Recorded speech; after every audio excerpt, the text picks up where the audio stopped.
हाँ जी, good morning जी, सत श्री अकाल ਸਭ ਨੂੰ ਜੀ। ਤੇ ਪੂਰਨ ਭਗਤ ਦਾ ਕਿੱਸਾ ਕਾਦਰ ਯਾਰ ਦਾ ਅਸੀਂ ਕੰਟੀਨਿਊ ਕਰਾਂਗੇ ਤੇ ਅਸੀਂ ਕੰਟੀਨਿਊ ਕਰਾਂਗੇ ਪਿਛਲੀ ਸੀਆਰਫੀ ਜਦੋਂ ਪੂਰਨ ਚੱਲਿਆ ਰਾਣੀ ਦੇ ਢੱਕ ਹੋ ਕੇ। ਹਾਂ ਇਹਦੇ ਚ ਨਾ ਸਹੀ ਸਾਹਿਬ 5 ਬੰਦ ਨੇ ਜੀ ਜੀ, ਉਹਦੇ ਬਾਅਦ ਨਵਾਂ ਚੈਪਟਰ ਸ਼ੁਰੂ ਹੋ ਜਾਂਦਾ ਹੈ। ਅਸੀਂ ਕੋਸ਼ਿਸ਼ ਕਰਾਂਗੇ ਕਿ ਅਸੀਂ ਅੱਜ ਨਾ 5 ਬੰਦ ਪੜ੍ਹ ਲਈਏ ਜਾਂ ਹਲਕਾ ਹਲਕਾ ਡਿਸਕਸ ਕਰ ਲਈਏ। ਜੀ ਜੀ, ਤੇ ਦਾਲ ਤੋਂ ਸ਼ੁਰੂ ਹੋਣਾ, ਦਾਲ ਤੋਂ ਤੁਸੀਂ ਪੜੋ। ਹਾਂਜੀ, ਦਾਲ ਤੋਂ ਸ਼ੁਰੂ ਹੋਣਾ। ਦਾਲ ਦੱਸਿਆ ਆ ਕੇ ਗੋਲੀਆਂ ਨੇ, ਮਤਲਬ ਸਿਚੁਏਸ਼ਨ ਚੱਲਦੀ ਪਈ ਹੈ ਕਿ ਉਹ ਛੱਡ ਕੇ ਤੇ ਚਲਾ ਗਿਆ ਤੇ ਉਹਦੀਆਂ ਗੁਲਾਮਾਂ ਨੇ ਤੇ ਨੌਕਰਾਂ ਨੇ ਨੌਕਰਾਨੀ ਨੇ ਆ ਕੇ ਦੱਸਦੀ ਪਈਆਂ ਕਿ ਵੀ ਪੂਰਨ ਚਲਾ ਗਿਆ। ਸੋ ਦਾਲ ਦੱਸਿਆ ਆ ਕੇ ਗੋਲੀਆਂ ਨੇ, ਪੂਰਨ ਰਾਣੀਏ ਧਰੋ ਕਮਾਏ ਗਿਆ, ਅਸੀਂ ਗੁਰੂ ਦੇ ਵਾਸਤੇ ਪਾਏ ਰਹੀਆਂ, ਹੱਥੀਂ ਪੈ ਕੰਨੀ ਛਡਵਾਈ ਗਿਆ। ਰਾਣੀ ਸੁੰਦਰਾ ਸੁਣ ਬੇਤਾਬ ਹੋਈ, ਸੱਸੀ ਵਾਂਗ ਮੈਨੂੰ ਬਿਰਹੂ ਲਾਈ ਗਿਆ। ਕਾਦਰ ਯਾਰ ਖਲੋ ਕੇ ਪੁੱਛਿਆ ਸੂ, ਦੱਸੋ ਗੋਲੀਓ ਨੀ ਕਿਹੜੇ ਰਹਿ ਗਿਆ। ਹਾਂਜੀ ਕਿਸ਼ਵਰ ਜੀ। ਜੀ ਮੈਂ ਪੜ੍ਹਨੀ ਆ। ਜ਼ਾਲ ਜ਼ਰਾ ਤਾਕਤ ਤਨ ਵਿੱਚ ਨਾ ਰਹੀ, ਰਾਣੀ ਗਾਉਂਦੀ ਗਮਾਂ ਦੇ ਗੀਤ ਲੋਕੋ। ਮੈਂ ਭੁੱਲੀ ਹਾਂ ਤੁਸਾਂ ਨਾ ਭੁੱਲ ਕੋਈ, ਲਾਇਓ ਜੋਗੀਆਂ ਨਾਲ ਪ੍ਰੀਤ ਲੋਕੋ। ਜੰਗਲ ਗਏ ਨਾ ਬੋੜੇ ਸੁੰਦਰਾਂ ਨੂੰ, ਜੋਗੀ ਨਹੀਂ ਜੇ ਕਿਸੇ ਦੇ ਮੀਤ ਲੋਕੋ। ਕਾਦਰ ਯਾਰ ਪਿੱਛਾ ਖੜੀ ਵੇਖਦੀ ਸਾਂ, ਖੁਸ਼ ਵਕਤ ਦੀ ਹੋਇਆ ਬਤੀਤ ਲੋਕੋ। ਹਾਂਜੀ ਵਧੀਆ ਜੀ, ਹੈ ਤੁਹਾਡੇ ਕੋਲ ਟੈਕਸਟ? ਜੀ ਜੀ। ਰੇ ਰੰਗ ਮਹਿਲ ਤੇ ਚੜੀ ਰਾਣੀ, ਰੋ ਆਖਤੀ ਪੂਰਨਾ ਲੁੱਟ ਗਇਓ। ਬਾਗ ਸ਼ੋਕ ਦੇ ਪੱਕ ਤਿਆਰ ਹੋਏ, ਹੱਥੀਂ ਲਾ ਕੇ ਬੂਟੀਆਂ ਪੁੱਟ ਗਇਓ। ਘੜੀ ਬੈਠ ਨਾ ਕੀਤੀਆਂ ਰੱਜ ਗੱਲਾਂ, ਝੂਠੀ ਪ੍ਰੀਤ ਲਗਾ ਕੇ ਉੱਠ ਗਇਓ। ਕਾਦਰ ਯਾਰ ਮੀਆਂ ਸੱਸੀ ਵਾਂਗ ਮੈਨੂੰ ਥੱਲਾਂ ਵਿੱਚ ਕੁਰਲਾਉਂਦੀ ਸੁੱਟ ਗਇਓ। Aww. I'm getting my tissues out. It's so sad. Very well read. Very well, great. हाँ, ਵਧੀਆ, very Thank good. you. ਹਾਂ ਸੇ ਪੜ੍ਹ ਲਈ ਸਾਰਾ ਫਿਰ, ਇਹ ਪੜ੍ਹ ਲਈ ਸਾਰਾ ਇੱਕ ਬਾਅਦ ਮੈਂ ਪੜ੍ਹਨਾ, ਫਿਰ ਲਾਸਟ ਤੁਸੀਂ ਪੜ੍ਹ ਦੇਣਾ, ਠੀਕ ਹੈ ਜੀ। ਜ਼ੇ ਜ਼ੋਰ ਨਹੀਂ ਗੋਲਾ ਨਾਲ ਤੇਰੇ, ਖੜੀ ਦਸਤ ਪੁਕਾਰਦੀ ਦਿਲ ਜੋਈ। ਪੂਰਨ ਨਜ਼ਰ ਨਾ ਆਉਂਦਾ ਸੁੰਦਰਾਂ ਨੂੰ, ਰਾਣੀ ਰਗ ਮਹਿਲ ਤੋਂ ਡਿੱਗ ਮੋਈ। ਧੁੱਪੇ ਇਸ਼ਕ ਦੇ ਮਾਰ ਹੈਰਾਨ ਕੀਤੀ, ਪਾਟੇ ਨੈਣ ਨੱਕੋਂ ਚਲੀ ਰਤ ਸੂਈ। ਕਾਦਰ ਯਾਰ ਜਾਂ ਲੋਕ ਹੈਰਾਨ ਹੋਏ, ਅੱਜ ਬਾਸ ਤੇ ਚਿੜੀ ਅਸਵਾਰ ਹੋਈ। ਹਾਂਜੀ ਸਹੀਦ ਸਾਹਿਬ। ਹਾਂਜੀ, ਕੰਟੀਨਿਊ ਕਰੀਏ ਜਾਂ ਪਿੱਛੋਂ ਸ਼ੁਰੂ ਕਰੀਏ ਪਹਿਲੇ ਤੋਂ ਦੁਬਾਰਾ? ਨਹੀਂ ਪੜ੍ਹ ਲਓ ਨਾ, ਫਿਰ ਖਤਮ ਹੋ ਜਾਏਗਾ, ਐਪੀਸੋਡ ਖਤਮ ਹੋ ਜਾਏਗਾ। ਠੀਕ ਹੈ, ਸੀਨ ਪੜ੍ਹ ਰਹੇ ਹਾਂ। ਸੀਨ ਸੁੰਦਰਾ ਦੇ ਸਵਾਸ ਮੁਕਤ ਹੋਏ, ਪੂਰਨ ਨਸ ਕੇ ਗੁਰੂ ਦੇ ਪਾਸ ਪੁੰਨਾ। ਗੁਰੂ ਆਖਿਆ ਸੀ ਕਰ ਕਹਿ ਰਾਇਓ, ਤੇਰੇ ਕਾਰਨੇ ਹੋਇਆ ਹੈ ਅੱਜ ਤੁੰਨਾ। ਡਾਕਟਰ ਸਾਹਿਬ ਕੀ ਹੈ, ਮੈਨੂੰ ਨਜ਼ਰ ਨਹੀਂ ਆ ਰਿਹਾ ਸਹੀ ਤਰ੍ਹਾਂ। ਗੁਰੂ ਆਖਿਆ ਹਾਂ ਤੇਰੇ ਕਾਰਨੇ ਹੋਇਆ ਅੱਜ ਖੂਨਾ ਖੂਨੋ ਖੂਨ। ਅੱਛਾ ਖੂਨਾ, ਠੀਕ। ਕਾਦਰ ਯਾਰ ਆਖੇ ਜਾਓ ਮਿਲਨ ਗੋਲਾ, ਵੇਖ ਮਾਪਿਆਂ ਨੂੰ ਪਵੀ ਠੰਡ ਉਨਾ। ਮੁੱਕ ਗਿਆ। Oh, so it's just 3 lines. It's not 4 lines, this last one. I got confused. Acha, so it's the end of the episode. Yes, and it's 3 lines as well. ਆਖੇ ਜਾਓ ਮਿਲਣ ਗੋਲਾ, ਵੇਖੋ ਮਾਪਿਆਂ ਨੂੰ ਪਵੀ ਠੰਡ ਉਹਨਾਂ। ਹਾਂ ਉਹਨਾਂ ਜਿਹੜਾ ਨਾ ਸਹੀ ਨਹੀਂ ਹੈ, ਕਾਫੀਆ ਸਹੀ ਨਹੀਂ ਹੈ।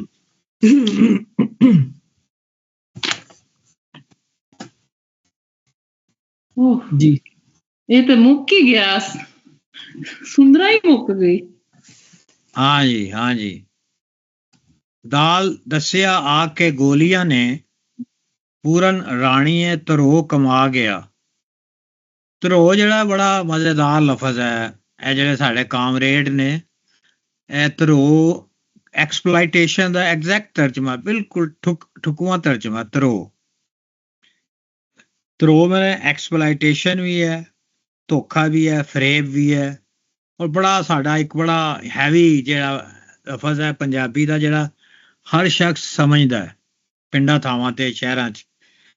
ਪੂਰਨ ਰਾਣੀਏ ਧਰੋ ਕਮਾ ਗਿਆ, ਅਸੀਂ ਗੁਰੂ ਦੇ ਵਾਸਤੇ ਪਾ ਰਹੀਆਂ, ਹੱਥੀਂ ਪੈ ਕੰਨੀ ਛੁਡਾ ਗਿਆ। ਇਹ ਹੁਣ ਪਤਾ ਨਹੀਂ ਸਹੀ ਹੈ ਜਾਂ ਉਹ ਆਪਣੇ ਵੱਲੋਂ ਕਹਾਣੀ ਪਾ ਰਹੀਆਂ ਨੇ ਗੋਲੀਆਂ ਕਿ ਹੱਥੀਂ ਪੈ ਗਿਆ, ਯਾਨੀ ਕਿ ਅਸੀਂ ਸਾਡੇ ਨਾਲ ਉਹ ਫਿਜ਼ੀਕਲ ਅਸੀਂ ਉਹਦੇ ਨਾਲ ਲੜਾਈ ਹੋ ਗਈ, ਹੱਥੀਂ ਪੈ ਗਿਆ, ਸਾਡੇ ਨਾਲ ਹੱਥੀਂ ਪੈ ਗਿਆ, ਲੜਨ ਲਈ ਤਿਆਰ ਜਿਹਾ ਹੋ ਗਿਆ। ਮੈਨੂੰ ਨਹੀਂ ਲੱਗਦਾ ਕਿ ਪੂਰਨ ਇਸ ਤਰ੍ਹਾਂ ਦਾ ਬੰਦਾ, ਲੇਕਿਨ ਸਿਰਫ ਆਪਣੇ ਉਹ ਸ਼ਾਇਦ ਨੰਬਰ ਵਧਾਉਣ ਲਈ ਕਹਿ ਰਹੀ ਹੈ ਕਿ ਹੱਥੀਂ ਪੈ ਗਿਆ, ਸਾਨੂੰ ਲੜਨ ਲਈ ਤਿਆਰ ਹੋ ਗਿਆ ਫਿਜ਼ੀਕਲੀ। ਕੰਨੀ ਛੁਡਾਏ ਗਿਆ, ਕੰਨੀ ਉਹ ਜਿਹੜੀ ਹੈ ਨਾ ਨਿਕਲ ਗਿਆ ਫਿਰ ਸਾਡੇ ਕੁਝ ਛੁਡਾ ਕੇ ਆਪਣਾ ਆਪ। ਰਾਣੀ ਸੁੰਦਰਾ ਸੁਨ ਬਹਿਤਾਬ ਹੋਈ, ਸੱਸੀ ਵਾਂਗ ਮੈਨੂੰ ਬਿਰਹੋਂ ਲਾਏ ਗਿਆ। ਇਹ ਬਹੁਤ ਜ਼ਬਰਦਸਤ ਲਾਈਨ ਹੈ, ਇਹਨੂੰ ਬੜਾ ਸਮਝਣਾ ਚਾਹੀਦਾ ਹੈ। ਇਹ ਜਿਹੜਾ ਬਿਰਹਾ ਦਾ ਲਫ਼ਜ਼ ਹੈ ਨਾ, ਬਿਰਹਾ, ਇਹ ਇਸ਼ਕ ਦੀ ਬੁਨਿਆਦ ਹੈ।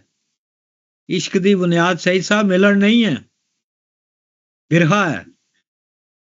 ਬਾਬਾ ਫਰੀਦ ਦੀ ਲਾਈਨ ਹੈਗੀ ਹੈ, ਬਿਰਹਾ ਆਖੀਏ ਬਿਰਹਾ ਤੂੰ ਸੁਲਤਾਨ, ਜਿਸ ਤਨ ਬਿਰਹਾ ਨਾ ਉਪਜੇ ਉਹ ਤਨ ਜਾਣ ਮਸਾਨ।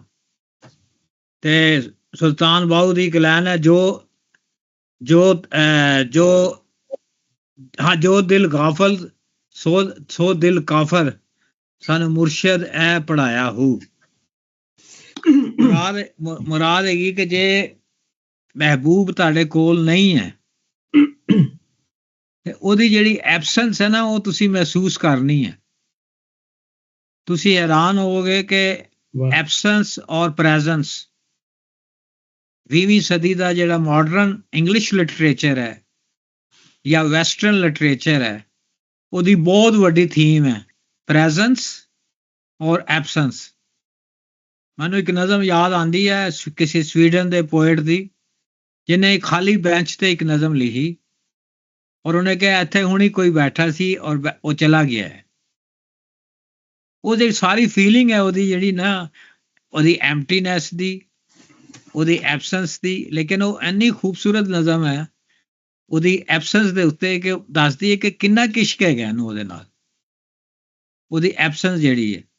ਤੇ ਸਾਡੇ ਵੀ ਜਿਹੜੀ ਹੈ ਬਿਰਹਾ ਜਿਹੜਾ ਹੈ ਉਹ ਬਹੁਤ, ਇਹਦਾ ਤਰਜਮਾ ਮੈਂ ਸਮਝਦਾ ਹੋ ਹੀ ਨਹੀਂ ਸਕਦਾ, ਸੈਪਰੇਸ਼ਨ ਨਹੀਂ ਹੈ ਇਹਦਾ ਤਰਜਮਾ ਬਣਦਾ, ਲੇਕਿਨ ਹੈ ਕਿ ਬਿਰਹੋਂ ਜਿਹੜਾ ਹੈ ਜਾਂ ਬਿਰਹਾ ਜਿਹੜਾ ਹੈ ਉਹ ਜਿਹੜੀ ਪੁਰਾਣੀ ਫਿਲਾਸਫੀ ਹੈ ਉਹਦੇ ਵਿੱਚ ਐਕਸਟ੍ਰੀਮ ਫਾਰਮ ਆਫ ਲਵ ਹੈ।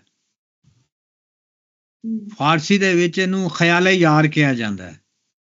ਜਿਹੜਾ ਤਸੱਵਰ ਹੈਗਾ ਇਹਦਾ, ਸ਼ਾਇਦ ਕੋਈ ਗਾਲਬ ਦਾ ਵੀ ਸ਼ੇਰ ਮੇਰੇ ਜ਼ਹਿਨ ਤੇ ਨਹੀਂ ਆ ਰਿਹਾ, ਅਗਰ ਕਿਸੇ ਦੇ ਜ਼ਹਿਨ ਚ ਆ ਰਿਹਾ ਤਾਂ ਪੜ੍ਹ ਸਕਦਾ। ਸੱਸੀ ਵੀ ਬੜਾ ਜ਼ਬਰਦਸਤ ਲਫ਼ਜ਼ ਹੈ। ਸੱਸੀ ਜਿਹੜਾ ਆਇਆ, ਸਾਨੂੰ ਸਾਰਿਆਂ ਨੂੰ ਪਤਾ ਹੈ ਕਿ ਸੱਸੀ ਨੂੰ ਜਦੋਂ ਸੱਸੀ ਜੰਮੀ ਤੇ ਜਿਸ ਤਰ੍ਹਾਂ ਪੂਰਨ ਨੂੰ ਉਹਨਾਂ ਨੇ ਕਿਹਾ ਕਿ ਇਹ ਤੇਰੇ ਲਈ ਬਦਸ਼ਗੂਨ ਹੈ, ਤੇ ਸੱਸੀ ਨੂੰ ਉਹਦੇ ਮਾਪਿਆਂ ਨੇ ਇੱਕ ਟਰੰਕ ਚ ਪਾ ਕੇ ਦਰਿਆ ਤੇ ਰੋੜ ਦਿੱਤਾ ਸੀ। ਫਿਰ ਇੱਕ ਧੋਬੀਆਂ ਦੀ ਇੱਕ ਫੈਮਿਲੀ ਸੀ, ਉਹਨਾਂ ਨੂੰ ਮਿਲੀ, ਉਹਨਾਂ ਨੇ ਉਹਨਾਂ ਨੂੰ ਪਾਲਿਆ। ਪੁੰਨੂ ਜਿਹੜਾ ਸੀ ਖੋੜ ਸ਼ਹਿਰ ਰਹਿੰਦਾ ਸੀ, ਉਹ ਉਹਨੂੰ ਮਿਲਣ ਆਇਆ, ਇਸ਼ਕ ਹੋ ਗਿਆ ਦੋਵਾਂ ਦਾ, ਔਰ ਫਿਰ ਉਹ ਪੁੰਨੂ ਨੂੰ ਡਰੱਗ ਕਰਕੇ ਉਹਦੇ ਭਰਾ ਉਹਨੂੰ ਵਾਪਸ ਲੈ ਗਏ। ਔਰ ਸੱਸੀ ਜਿਹੜੀ ਹੈ ਥਲਾਂ ਦੇ ਵਿੱਚ ਕੁਰਲਾਂਦੀ ਜਿਹੜੀ ਹੈ ਉਹ ਮਰ ਗਈ। ਜਿਹੜੀ ਥੱਲੀ ਸੱਸੀ ਦੀ ਜਿਹੜੀ ਕੁਰਲਾਵਣ ਹੈ, ਉਹਦੀ ਜਿਹੜੀ ਕਰਾਇਜ਼ ਨੇ, ਜਾਂ ਜਿਹੜੀ ਉਹਦਾ ਦਰਦ ਹੈ, ਜਿਹੜਾ ਵਿਛੋੜਾ ਹੈ, ਉਹਦਾ ਬਿਰਹਾ ਹੈ ਜਿਹੜਾ, ਉਹ ਬਹੁਤ ਜ਼ਿਆਦਾ ਪੰਜਾਬੀ ਸ਼ਾਇਰੀ ਦੇ ਵਿੱਚ ਉਹਨੂੰ ਬਹੁਤ ਵਡਿਆਇਆ ਜਾਂਦਾ ਹੈ। ਹੁਣ ਇਹ ਪਤਾ ਨਹੀਂ ਮੈਨੂੰ ਕਿ ਕਾਦਰ ਯਾਰ ਉਹਨੂੰ ਕੌਨਸ਼ੀਅਸ ਕਰ ਰਿਹਾ ਹੈ ਜਾਂ ਅਨਕੌਨਸ਼ੀਅਸ, ਲੇਕਿਨ ਉਹ ਸੁੰਦਰਾਂ ਦਾ ਜਿਹੜਾ ਰਿਲੇਸ਼ਨਸ਼ਿਪ ਹੈ ਉਹਨੂੰ ਇਸ਼ਕ ਦੇ ਵਿੱਚ ਪਾ ਰਿਹਾ। ਔਰ ਤੁਸੀਂ ਹੁਣ ਜਦੋਂ ਪੜ੍ਹਦੇ ਇਹਨੂੰ ਬਿਲਕੁਲ ਤੁਸੀਂ ਚੇਤੇ ਜ਼ਰੂਰ ਕਰਨਾ ਕਿ ਲੂਣਾ ਤੇ ਇਹ ਜਿਹੜਾ ਲੂਣਾ ਦਾ ਕੀ ਸੀ ਤੇ ਸੁੰਦਰਾਂ ਦਾ ਕੀ ਹੈ। ਕਾਦਰ ਯਾਰ ਖਲੋ ਕੇ ਪੁੱਛਿਆ ਸੋ, ਦੱਸੋ ਗੋਲੀਓ ਨੀ ਕਿਹੜੇ ਰਾਹ ਗਿਆ।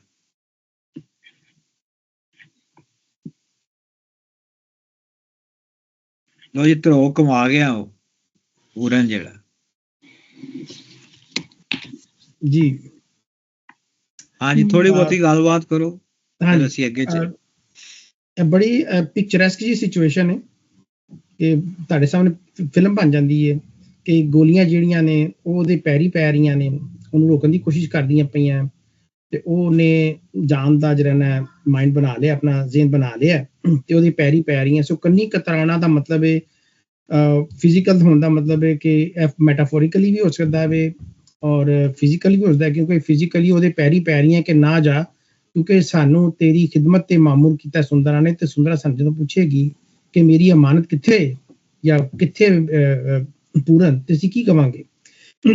ਸੋ ਤੇ ਕੰਨੀ ਕਤਰਾਣਾ ਜਿਹੜਾ ਵੇ ਉਹ ਅਸੀਂ ਵੈਸੇ ਵੀ ਮੁਹਾਵਰਤਾਂ ਯੂਜ਼ ਕਰਨੇ ਆ ਕਿ ਯਾਰ ਕੰਨੀ ਕਤਰਾ ਗਿਆ ਮੇਰੇ ਕੋਲੋਂ, ਯਾਨੀ ਕਿ ਫਟਾਫਟ ਨਿਕਲ ਗਿਆ ਵੇ, ਜਾਂ ਮੈਨੂੰ ਕੋਈ ਰਿਸਪੌਂਸ ਮੈਨੂੰ ਚਾਹੀਦਾ ਸੀ ਕਿਸੇ ਬੰਦੇ ਕੋਲੋਂ ਤੇ ਉਹਨੇ ਰਿਸਪੌਂਸ ਨੂੰ ਅਵਾਇਡ ਕਰਨ ਵਾਸਤੇ ਫਟਾਫਟ ਸਿਚੁਏਸ਼ਨ ਤੋਂ ਗਾਇਬ ਹੋਣ ਦੀ ਕੋਸ਼ਿਸ਼ ਕੀਤੀ ਹੈ ਫਿਜ਼ੀਕਲੀ। ਸੋ ਜੀ ਕੰਨੀ ਕਤਰਾ ਗਿਆ ਜਾਂ ਮੇਰੇ ਸਵਾਲਾਂ ਨੂੰ ਕੰਨੀ ਕਤਰਾ ਗਿਆ, ਲੇਕਿਨ ਅਸੀਂ ਫਿਜ਼ੀਕਲ ਸੈਂਸ 'ਚ ਵੈਸੇ ਮੈਂ ਯੂਜ਼ ਕਰਨੇ ਆ ਡਾਕਟਰ ਸਾਹਿਬ ਅਗਰ ਇਤਫਾਕ ਕਰੇ ਕਿ ਯਾਰ ਮੈਂ ਉੱਥੇ ਬੈਠਾ, ਮੈਂ ਗੱਲ ਸ਼ੁਰੂ ਕੀਤੀ ਤਾਂ ਕੰਨੀ ਕਤਰਾ ਕੇ ਨਿਕਲ ਗਿਆ, ਜਾਂ ਮੈਂ ਆਪਣੇ ਬੱਚੇ ਨੂੰ ਪੁੱਛਿਆ ਤੇਰੇ ਪੇਪਰਾਂ ਦਾ ਕੀ ਬਣਿਆ ਤੇ ਮੈਨੂੰ ਕਹਿ ਕੇ ਬਈ ਮੈਂ ਹੁਣੀ ਆਇਆ ਤੇ ਕੰਨੀ ਕਤਰਾ ਕੇ ਨਿਕਲ ਗਿਆ। ਕੰਨੀ ਕਤਰਾ ਮਨੇ ਹੁੰਦਾ ਐਸਕੇਪ ਕਰਨਾ, ਹਾਂਜੀ ਸਿਚੁਏਸ਼ਨ ਤੋਂ ਐਸਕੇਪ ਕਰ ਲੈਣਾ ਕੁਇਕਲੀ, ਬਿਕੋਜ਼ ਸਾਡੇ ਕੋਲ ਉਹਦਾ ਰਿਸਪੌਂਸ ਨਹੀਂ ਹੈਗਾ। ਤੇ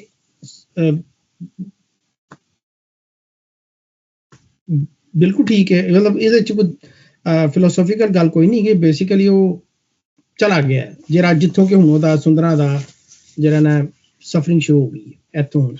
ਮਗਰ ਇਹ ਪਹਿਲੀ ਵਾਰ ਹੋਇਆ ਕਿ ਪੂਰਨ ਨੇ ਜ਼ੁਲਮ ਕੀਤਾ, ਧਰੋਹ ਕਮਾਇਆ, ਕਿਉਂਕਿ ਉਸ ਤੋਂ ਪਹਿਲੋਂ ਉਸ ਉੱਪਰ ਸਾਰੇ ਜ਼ੁਲਮ ਹੋਏ ਉਹ ਬਰਦਾਸ਼ਤ ਕਰਨਾ ਰਿਹਾ, ਪਰ ਹੁਣ ਇਹ ਬੜਾ ਹੀ ਇੱਕਦਮ ਜਿਹੜਾ ਬੰਦਾ ਸਾਰੀ ਉਮਰ ਬਰਦਾਸ਼ਤ ਹੀ ਕਰਨਾ ਰਿਹਾ ਉਹ ਵੀ ਧਰੋਹ ਕਮਾਈ ਸਕਣਾ ਹੈ, ਬੜੀ ਮਜ਼ੇਦਾਰ ਗੱਲ ਹੀ ਇੱਕਦਮ ਦਿਲ ਮਾੜਾ ਜਿਹੜਾ ਹੈ ਨਾ ਉਹ ਪਰਤੀ ਗਿਆ।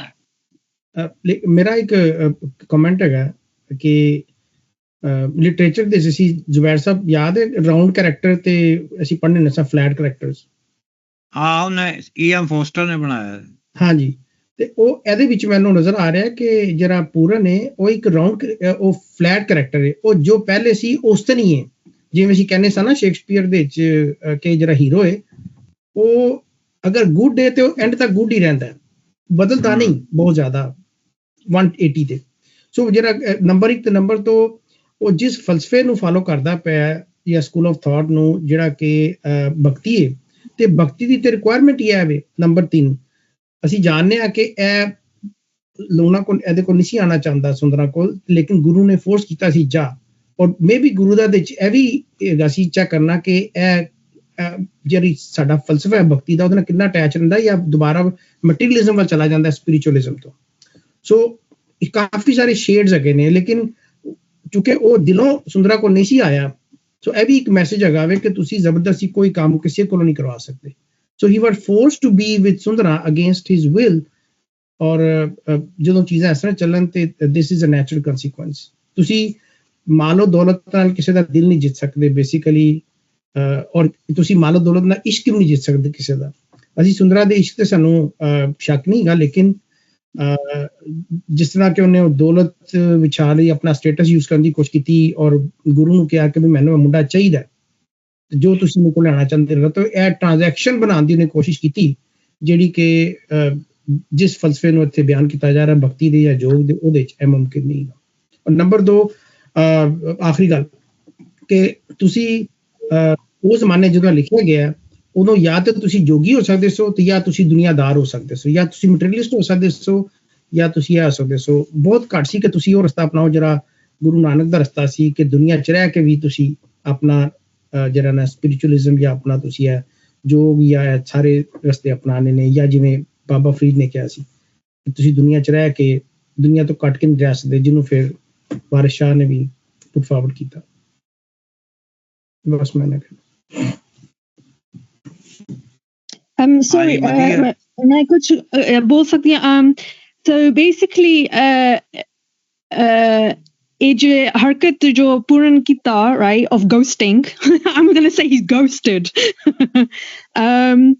ਕਿ ਇਹ ਬੁਜ਼ਦਿਲੀ ਦਾ ਕੰਮ ਸੀ I think, or to avoid, or was it out of love for his fellow human? I don't know, because Kishorji, what you were saying, like you made it like a bad act of what he did, but I'm reading more on ghosting and stuff, and I don't know if it is a cowardice act or like it's done out of love, but it's avoidance essentially, isn't it? So I don't know, I'm very confused. And then I like the way Qadir Yar or Kholoke puchya, like I love how he intervened. Yeah, that's it. ਇਹ ਤੇ ਉਹ ਸੁੰਦਰਾ ਖਲੋ ਕੇ ਪੁੱਛ ਰਹੀ ਹੈ ਨਾ, ਕਾਦਰ ਦੱਸੋ ਗੋਲੀਓ ਨਹੀਂ ਕਿਹੜੇ ਰਾਹ ਗਿਆ, ਉਹ ਪੁੱਛ ਰਹੀ ਹੈ ਕਾਦਰ ਯਾਰ। Oh, is it Sundra? Oh, I thought Qadir Yar ਉਸ ਦੇ behalf ਤੇ ਕਰਾ। ਹਾਂ, ਉਹਦੇ behalf ਤੇ ਕਹਿ ਰਹੇ ਹੋ। ਅੱਛਾ, ਅੱਗੇ ਚੱਲਨੇ ਹੁਣ। ਪਿਛੋਈ ਤੁਸੀਂ ਪੜੋ, ਜ਼ਾਲ ਜ਼ਰਾ ਤਾਕਤ ਤਨ ਵਿੱਚ ਨਾ ਰਹੀ। ਮੈਂ ਪੜ੍ਹਨੀ ਆ। ਜ਼ਰਾ ਤਾਕਤ ਤਨ ਵਿੱਚ ਨਾ ਰਹੀ, ਰਾਣੀ ਗਾਉਂਦੀ ਗਮਾਂ ਦੇ ਗੀਤ ਲੋਕੋ, ਮੈਂ ਭੁੱਲੀ ਹਾਂ ਤੁਸਾਂ ਨਾ ਭੁੱਲ ਕੋਈ, ਲਾਇਓ ਜੋਗੀਆਂ ਨਾਲ ਪ੍ਰੀਤ ਲੋਕੋ, ਜੰਗਲ ਗਏ ਨਾ ਬੋੜੇ ਸੁੰਦਰਾਂ ਨੂੰ, ਜੋਗੀ ਨਹੀਂ ਜੇ ਕਿਸੇ ਦੇ ਮੀਤ ਲੋਕੋ, ਕਾਦਰ ਯਾਰ ਪਿੱਛਾ ਖੜੀ ਵੇਖਦੀ ਸਾਂ, ਖੁਸ਼ ਵਕਤ ਵੀ ਹੋਇਆ ਬਤੀਤ ਲੋਕੋ। ਹਾਂ, ਜ਼ਾਲ ਜ਼ਰਾ ਤਾਕਤ ਤਨ ਵਿੱਚ ਨਾ ਰਹੀ, ਰਾਣੀ ਗਾਉਂਦੀ ਗਮਾਂ ਦੇ ਗੀਤ ਲੋਕੋ। ਹੁਣ ਰਾਣੀ ਦੀ ਜਿਹੜੀ ਸਾਰੀ ਹਾਲਤ ਹੈ ਨਾ, ਉਹ ਇੱਕ ਆਸ਼ਿਕ ਦੀ ਹਾਲਤ ਬਣਾ ਰਿਹਾ ਉਹ ਕਾਦਰ ਯਾਰ, ਜਦਕਿ ਲੂਣਾ ਦੀ ਐਸੀ ਕੋਈ ਹਾਲਤ ਨਹੀਂ ਸੀ, ਉਹ ਇੱਕ ਦਫਾ ਵੀ ਨਹੀਂ ਰੋਈ। ਮੈਂ ਭੁੱਲੀ ਹਾਂ ਤੁਸਾਂ ਨਾ ਭੁੱਲ ਕੋਈ, ਮੈਂ ਤੇ ਭੁੱਲ ਗਈ ਹਾਂ, ਯਾਨੀ ਕਿ ਮੇਰੇ ਨਾਲ ਧੋਖਾ ਹੋਇਆ, ਮੈਂ ਭੁੱਲ ਗਈ, ਮੈਨੂੰ ਪਤਾ ਨਹੀਂ ਚੱਲਿਆ, ਲੇਕਿਨ ਤੁਸੀਂ ਬਿਲਕੁਲ ਨਾ ਭੁੱਲਣਾ, ਲਾਇਓ ਜੋਗੀਆਂ ਨਾਲ ਪ੍ਰੀਤ ਲੋਗੋ, ਜੋਗੀਆਂ ਨਾਲ ਪ੍ਰੀਤ ਨਹੀਂ ਲਾਣੀ, ਤੁਸਾਂ ਕਦੀ ਨਾ ਭੁੱਲਣਾ। ਜੰਗਲ ਗਏ ਨਾ ਬੋੜੇ ਸੁੰਦਰਾਂ ਨੂੰ, ਬੋੜਨਾ ਹੁੰਦਾ ਮਿਲਣਾ, ਮਿਲ ਆ ਕੇ ਦੁਬਾਰਾ ਮਿਲਣਾ। ਸ਼ਾਹ ਹੁਸੈਨ ਦੀ ਕਾਫੀ ਹੈ, ਅਸਾਂ ਬੋੜ ਨਾ ਦੁਨੀਆ ਆਵਣਾ, ਸਦਾ ਨਾ ਲੱਗੇ ਤੋਰੀਆ, ਸਦਾ ਨਾ ਲੱਗਦੇ ਨਿਭਾਵਣਾ, ਅਸਾਂ ਬੋੜ ਨਾ ਦੁਨੀਆ ਆਵਣਾ, ਤੇ ਕਹੇ ਹੁਸੈਨ ਸੁਣਾਏ ਕਿ ਅਸਾਂ ਅੰਦਰ ਖਾਕ ਸਮਾਵਣਾ, ਅਸਾਂ ਬੋੜ ਨਾ ਦੁਨੀਆ ਆਵਣਾ। ਇਹੀ ਕਾਫੀ ਜਿਹੜੀ ਹਾਮਦ ਅਲੀ ਬੇਲਾ ਨੇ ਗਾਈ ਹੈ, ਉਹਨੇ ਉਹਨੂੰ ਵੱਤ ਕੀਤਾ, ਅਸਾਂ ਵੱਤ ਨਾ ਦੁਨੀਆ ਆਵਣਾ, ਇਹ ਤੁਸੀਂ ਸੁਣਿਆ ਹੈ, ਲੇਕਿਨ ਕਿਤਾਬ 'ਚ ਬੋੜ ਲਿਖਿਆ ਹੈ। ਜੰਗਲ ਗਏ ਨਾ ਬੋੜੇ ਸੁੰਦਰਾਂ ਨੂੰ, ਜੰਗਲ ਹੁਣ ਗਿਆ, ਮੁੜ ਕੇ ਹੁਣ ਵਾਪਸ ਨਹੀਂ ਆਉਣਾ ਉਹਨੇ। ਜੋਗੀ ਨਹੀਂ ਕਿਸੇ ਦੇ ਮੀਤ ਲੋਕੋ, ਜੋਗੀ ਕਿਸੇ ਦੇ ਯਾਰ ਨਹੀਂ ਨੇ, ਕਾਦਰ ਯਾਰ ਪਿੱਛਾ ਖੜੀ ਵੇਖਦੀ ਸਾਂ, ਪਿੱਛੋਂ ਮੈਂ ਵੇਖ ਰਹੀ ਸਾਂ, ਅੱਗੇ ਅੱਗੇ ਉਹ ਜਾ ਰਿਹਾ ਸੀ, ਪਿੱਛੋਂ ਪਿੱਛੇ ਮੈਂ ਵੇਖ ਰਹੀ ਸਾਂ, ਖੁਸ਼ ਵਕਤ ਵੀ ਹੋਇਆ ਬਤੀਤ ਲੋਕੋ, ਬਸ ਉਹੀ ਮੇਰੀ ਖੁਸ਼ੀ ਦਾ ਵਕਤ ਸੀ। ਅਸੀਂ ਟਿੱਲਾ ਜੋਗੀਆਂ ਤੋਂ ਚੱਲੇ ਹਾਂ, ਉਹ ਅੱਗੇ ਅੱਗੇ ਜਾ ਰਿਹਾ ਸੀ, ਪਿੱਛੇ ਪਿੱਛੇ ਮੈਂ ਆ ਰਹੀ ਸਾਂ, ਉਹੀ ਮੇਰੀ ਥੋੜਾ ਜਿਹਾ ਕੁਝ ਲੰਮੇ ਸਨ ਮੇਰੀ ਖੁਸ਼ੀ ਦੇ, ਉਹ ਵੀ ਲੰਘ ਗਏ, ਬਤੀਤ ਹੋਇਆ, ਗੁਜ਼ਰ ਗਿਆ, ਲੰਘ ਗਿਆ।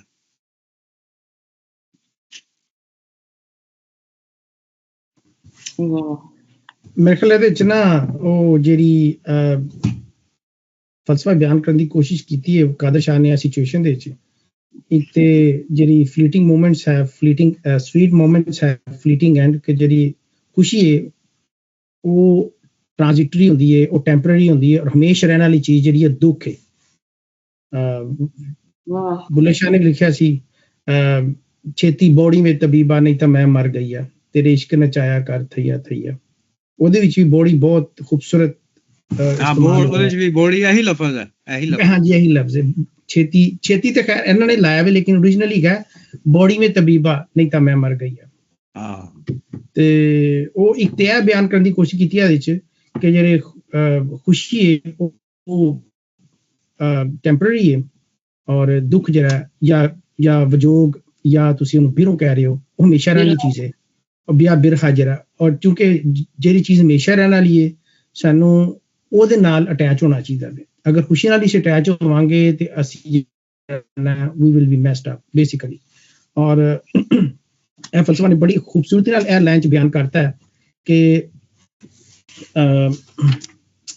खुश वक्त भी होया बतीत लोको। सो इस फलसफे नूं बड़ी खूबसूरती उसने इस लाइन च बयान करता। सो मैं इस लाइन ते ना काफी देर तक गौर करना पिया सा। और जंगल गए ना बोड़े सुंदरां नूं, ते ओ अगेन दूजा जोग वाल आ जाने कि उस जमाने च यही हुंदा सी कि जोगी ਜਿਹੜੇ ਸਨ ਉਹ ਜੰਗਲਾਂ ਜਾ ਕੇ ਰਹਿੰਦੇ ਸਨ ਔਰ ਦੁਨੀਆ ਵੱਲ ਦਾਰਾਂ ਵੱਲ ਉਦੋਂ ਆਉਂਦੇ ਸਨ ਜਦੋਂ ਉਹਨਾਂ ਨੂੰ ਰੋਟੀ ਦੀ ਲੋੜ ਹੁੰਦੀ ਸੀ, ਅਦਰਵਾਈਜ਼ ਉਹ ਨਹੀਂ ਸੀ ਆਉਂਦੇ। ਸੋ ਇੱਥੇ ਜੰਗਲ ਦਾ ਮਤਲਬ ਇਹ ਵੀ ਹੋ ਸਕਦਾ ਵੇ ਕਿ ਮੌਤ ਵੀ ਹੋ ਸਕਦੀ ਹੈ। ਜੰਗਲ ਦਾ ਮਤਲਬ ਇੱਕ ਸੋਲੀਟਿਊਡ ਵੀ ਹੋ ਸਕਦਾ ਵੇ। ਜੰਗਲ ਦਾ ਮਤਲਬ ਮੇਰੇ ਖਿਆਲ ਵਿੱਚ ਇੰਟਰੋਵਰਟ ਹੋਣਾ ਵੀ ਹੋ ਸਕਦਾ ਵੇ ਕਿ ਜਦੋਂ ਤੁਸੀਂ ਇੰਟਰੋਵਰਟ ਹੋ ਜਾਂਦੇ ਹੋ ਜਾਂ ਤੁਸੀਂ ਆਪਣੇ ਅੰਦਰ ਜਿਹੜਾ ਆਪਣਾ ਇੱਕ ਦੁਨੀਆ ਬਸਾ ਲੈਂਦੇ ਹੋ। ਜੰਗਲ ਵੀ ਇੱਕ ਦੁਨੀਆ, ਉਹਦੇ ਵੀ ਆਪਣੇ ਵਾਸੀ ਨੇ, ਉਹਦੇ ਵੀ ਆਪਣੇ ਇੱਕ ਲੌਜ਼ ਨੇ, ਉਹ ਵੀ ਨੇਚਰ ਹੈ। ਸੋ ਆਈ ਥਿੰਕ ਜੰਗਲ ਗਏ ਨਾ ਬੋੜੇ, ਇਹਦਾ ਮਤਲਬ ਮੈਨੂੰ ਵੀ ਲੱਗਾ ਜਿਵੇਂ ਕਿ ਤੁਸੀਂ ਗੋਇੰਗ ਟੂ ਦ ਨੇਚਰ, ਕਿ ਜਦੋਂ ਅਸੀਂ ਨੇਚਰ ਵੱਲ ਚਲੇ ਜਾਂਦੇ ਹਾਂ ਜਾਂ ਜਿਹੜਾ ਬੰਦਾ ਨੇਚਰ ਵੱਲ ਚਲਾ ਜਾਂਦਾ ਹੈ, ਜਿਹਦੀ ਬੇਸ ਤੇ ਰੋਮੈਂਟਿਸਿਜ਼ਮ ਦੀ ਜਿਹੜੀ ਹੈਗਾ ਸੀ ਰੈਵੋਲੂਸ਼ਨ ਆਇਆ ਸੀ ਲਿਟਰੇਚਰ ਦੇ ਵਿੱਚ ਕਿ ਜੀ ਜਿਹੜਾ ਸਿਵਲਾਈਜੇਸ਼ਨ ਹੈ ਤੇ ਸਿਟੀ ਹੈ ਉਹ ਕਰਪਟ ਕਰਦਾ ਲੋਕਾਂ ਨੂੰ ਔਰ ਨੇਚਰ ਜਿਹੜੀ ਉਹ ਪਿਓਰ ਕਰਦੀ ਹੈ। ਇਹਨੂੰ ਵਿਲੀਅਮ ਵਰਡਸਵਰਥ ਨੇ ਬੜਾ ਖੁੱਲ੍ਹ ਕੇ ਬਿਆਨ ਕੀਤਾ ਸੀ, ਗੋਇੰਗ ਬੈਕ ਟੂ ਨੇਚਰ। ਮੈਨੂੰ ਲੱਗ ਰਿਹਾ ਕਿ ਇੱਥੇ ਉਹ ਚੀਜ਼ਾਂ ਜਿਹੜੀਆਂ ਨਾ ਉਹ ਬਿਆਨ ਕਰਨਾ ਚਾਹ ਰਿਹਾ ਕਿ ਰਾਣੀ ਸੁੰਦਰਾ ਜਿਹੜੀ ਹੈ ਉਹ ਰਿਪਰੈਜ਼ੈਂਟੇਸ਼ਨ ਆਫ ਅ ਸਿਵਲਾਈਜੇਸ਼ਨ ਹੈ, ਮਟੀਰੀਅਲਿਜ਼ਮ ਹੈ ਔਰ ਪੂਰਨ ਭਗਤ ਜਿਹੜਾ ਹੀ ਰਿਪਰੈਜ਼ੈਂਟਸ ਨੇਚਰ। ਉਹ ਤਾਂ ਹੀ ਇੱਥੇ ਸ਼ਾਇਦ ਯੂਜ਼ ਕੀਤਾ ਜੰਗਲ ਗਏ ਨਾ ਬੋੜੇ ਕਿ ਜਿਹੜੇ ਬੰਦੇ ਕੁਦਰਤ ਨਾਲ ਮੇਲ ਜੋੜ ਲੈਂਦੇ ਨੇ ਉਹ ਫਿਰ ਵਾਪਸ ਨਹੀਂ ਆਉਂਦੇ ਦੁਨੀਆਦਾਰੀ ਵੱਲ। ਮੈਨੂੰ ਲੱਗਾ ਇਸ ਤਰ੍ਹਾਂ ਦੀ ਕੋਈ ਚੀਜ਼ ਮੇਲੀ ਮਲਾਈ। ਹਾਂਜੀ, ਇਹ ਜਿਹੜੀ ਲਾਈਨ ਹੈ ਨਾ ਕਿ ਜੋਗੀ ਕਿਸੇ ਦੇ ਨਾ ਮੀਤ ਲੋਕੋ, ਕਹਿ ਰਹੇ ਮੈਂ ਸਹੀ ਤਰ੍ਹਾਂ, ਜੋਗੀ ਨਹੀਂ ਜੇ ਕਿਸੇ ਦੇ ਮੀਤ ਲੋਕੋ, ਇਹ ਬੜੀ ਖੂਬਸੂਰਤ ਲਾਈਨ ਹੀ ਹੈ। ਤੁਸਾਂ ਕਿ ਆਖਿਰਕਾਰ ਜਿਹੜਾ ਜੋਗੀ ਮੈਟਾਫਰ ਤੁਸਾਂ ਆਪਣੇ ਅੰਦਰੇ ਨਾ ਕੋਈ ਕੌਨਸ਼ੀਅਸਨੈਸ ਚਾਹੀ ਕਿਨੋ ਜਾਂ ਇੱਕ ਸੋਲ ਸਮਝੀ ਕਿਨੋ, ਉਹ ਕਿਸੇ ਦਾ ਨਹੀਂ, ਉਸਨੇ ਕਿਸੇ ਨੇ ਉਹ ਜਦੋਂ ਲੋ ਲਾਈ ਕਿੰਨਾ ਆ, ਉਹ ਜਦੋਂ ਡਿਟੈਚ ਹੋਈ ਗਸ਼ਾਂ, ਫਿਰ ਉਹ ਕੋਈ ਉਸ ਨਾਲ ਫਿਰ ਕੋਈ ਮੀਤ ਨਹੀਂ ਰਹਿਣਾ। ਭਾਵੇਂ ਉਹ ਕੋਈ ਬੰਦਾ ਵੈ ਜੋਗੀ, ਭਾਵੇਂ ਉਹ ਤੁਸਾਂ ਨਾ ਸੋਲ ਹੋਵੇ ਜਿਹੜਾ ਡਿਟੈਚ ਹੋਈ ਗਿਆ। ਬੜੀ ਖੂਬਸੂਰਤ ਲਾਈਨ ਹੈ।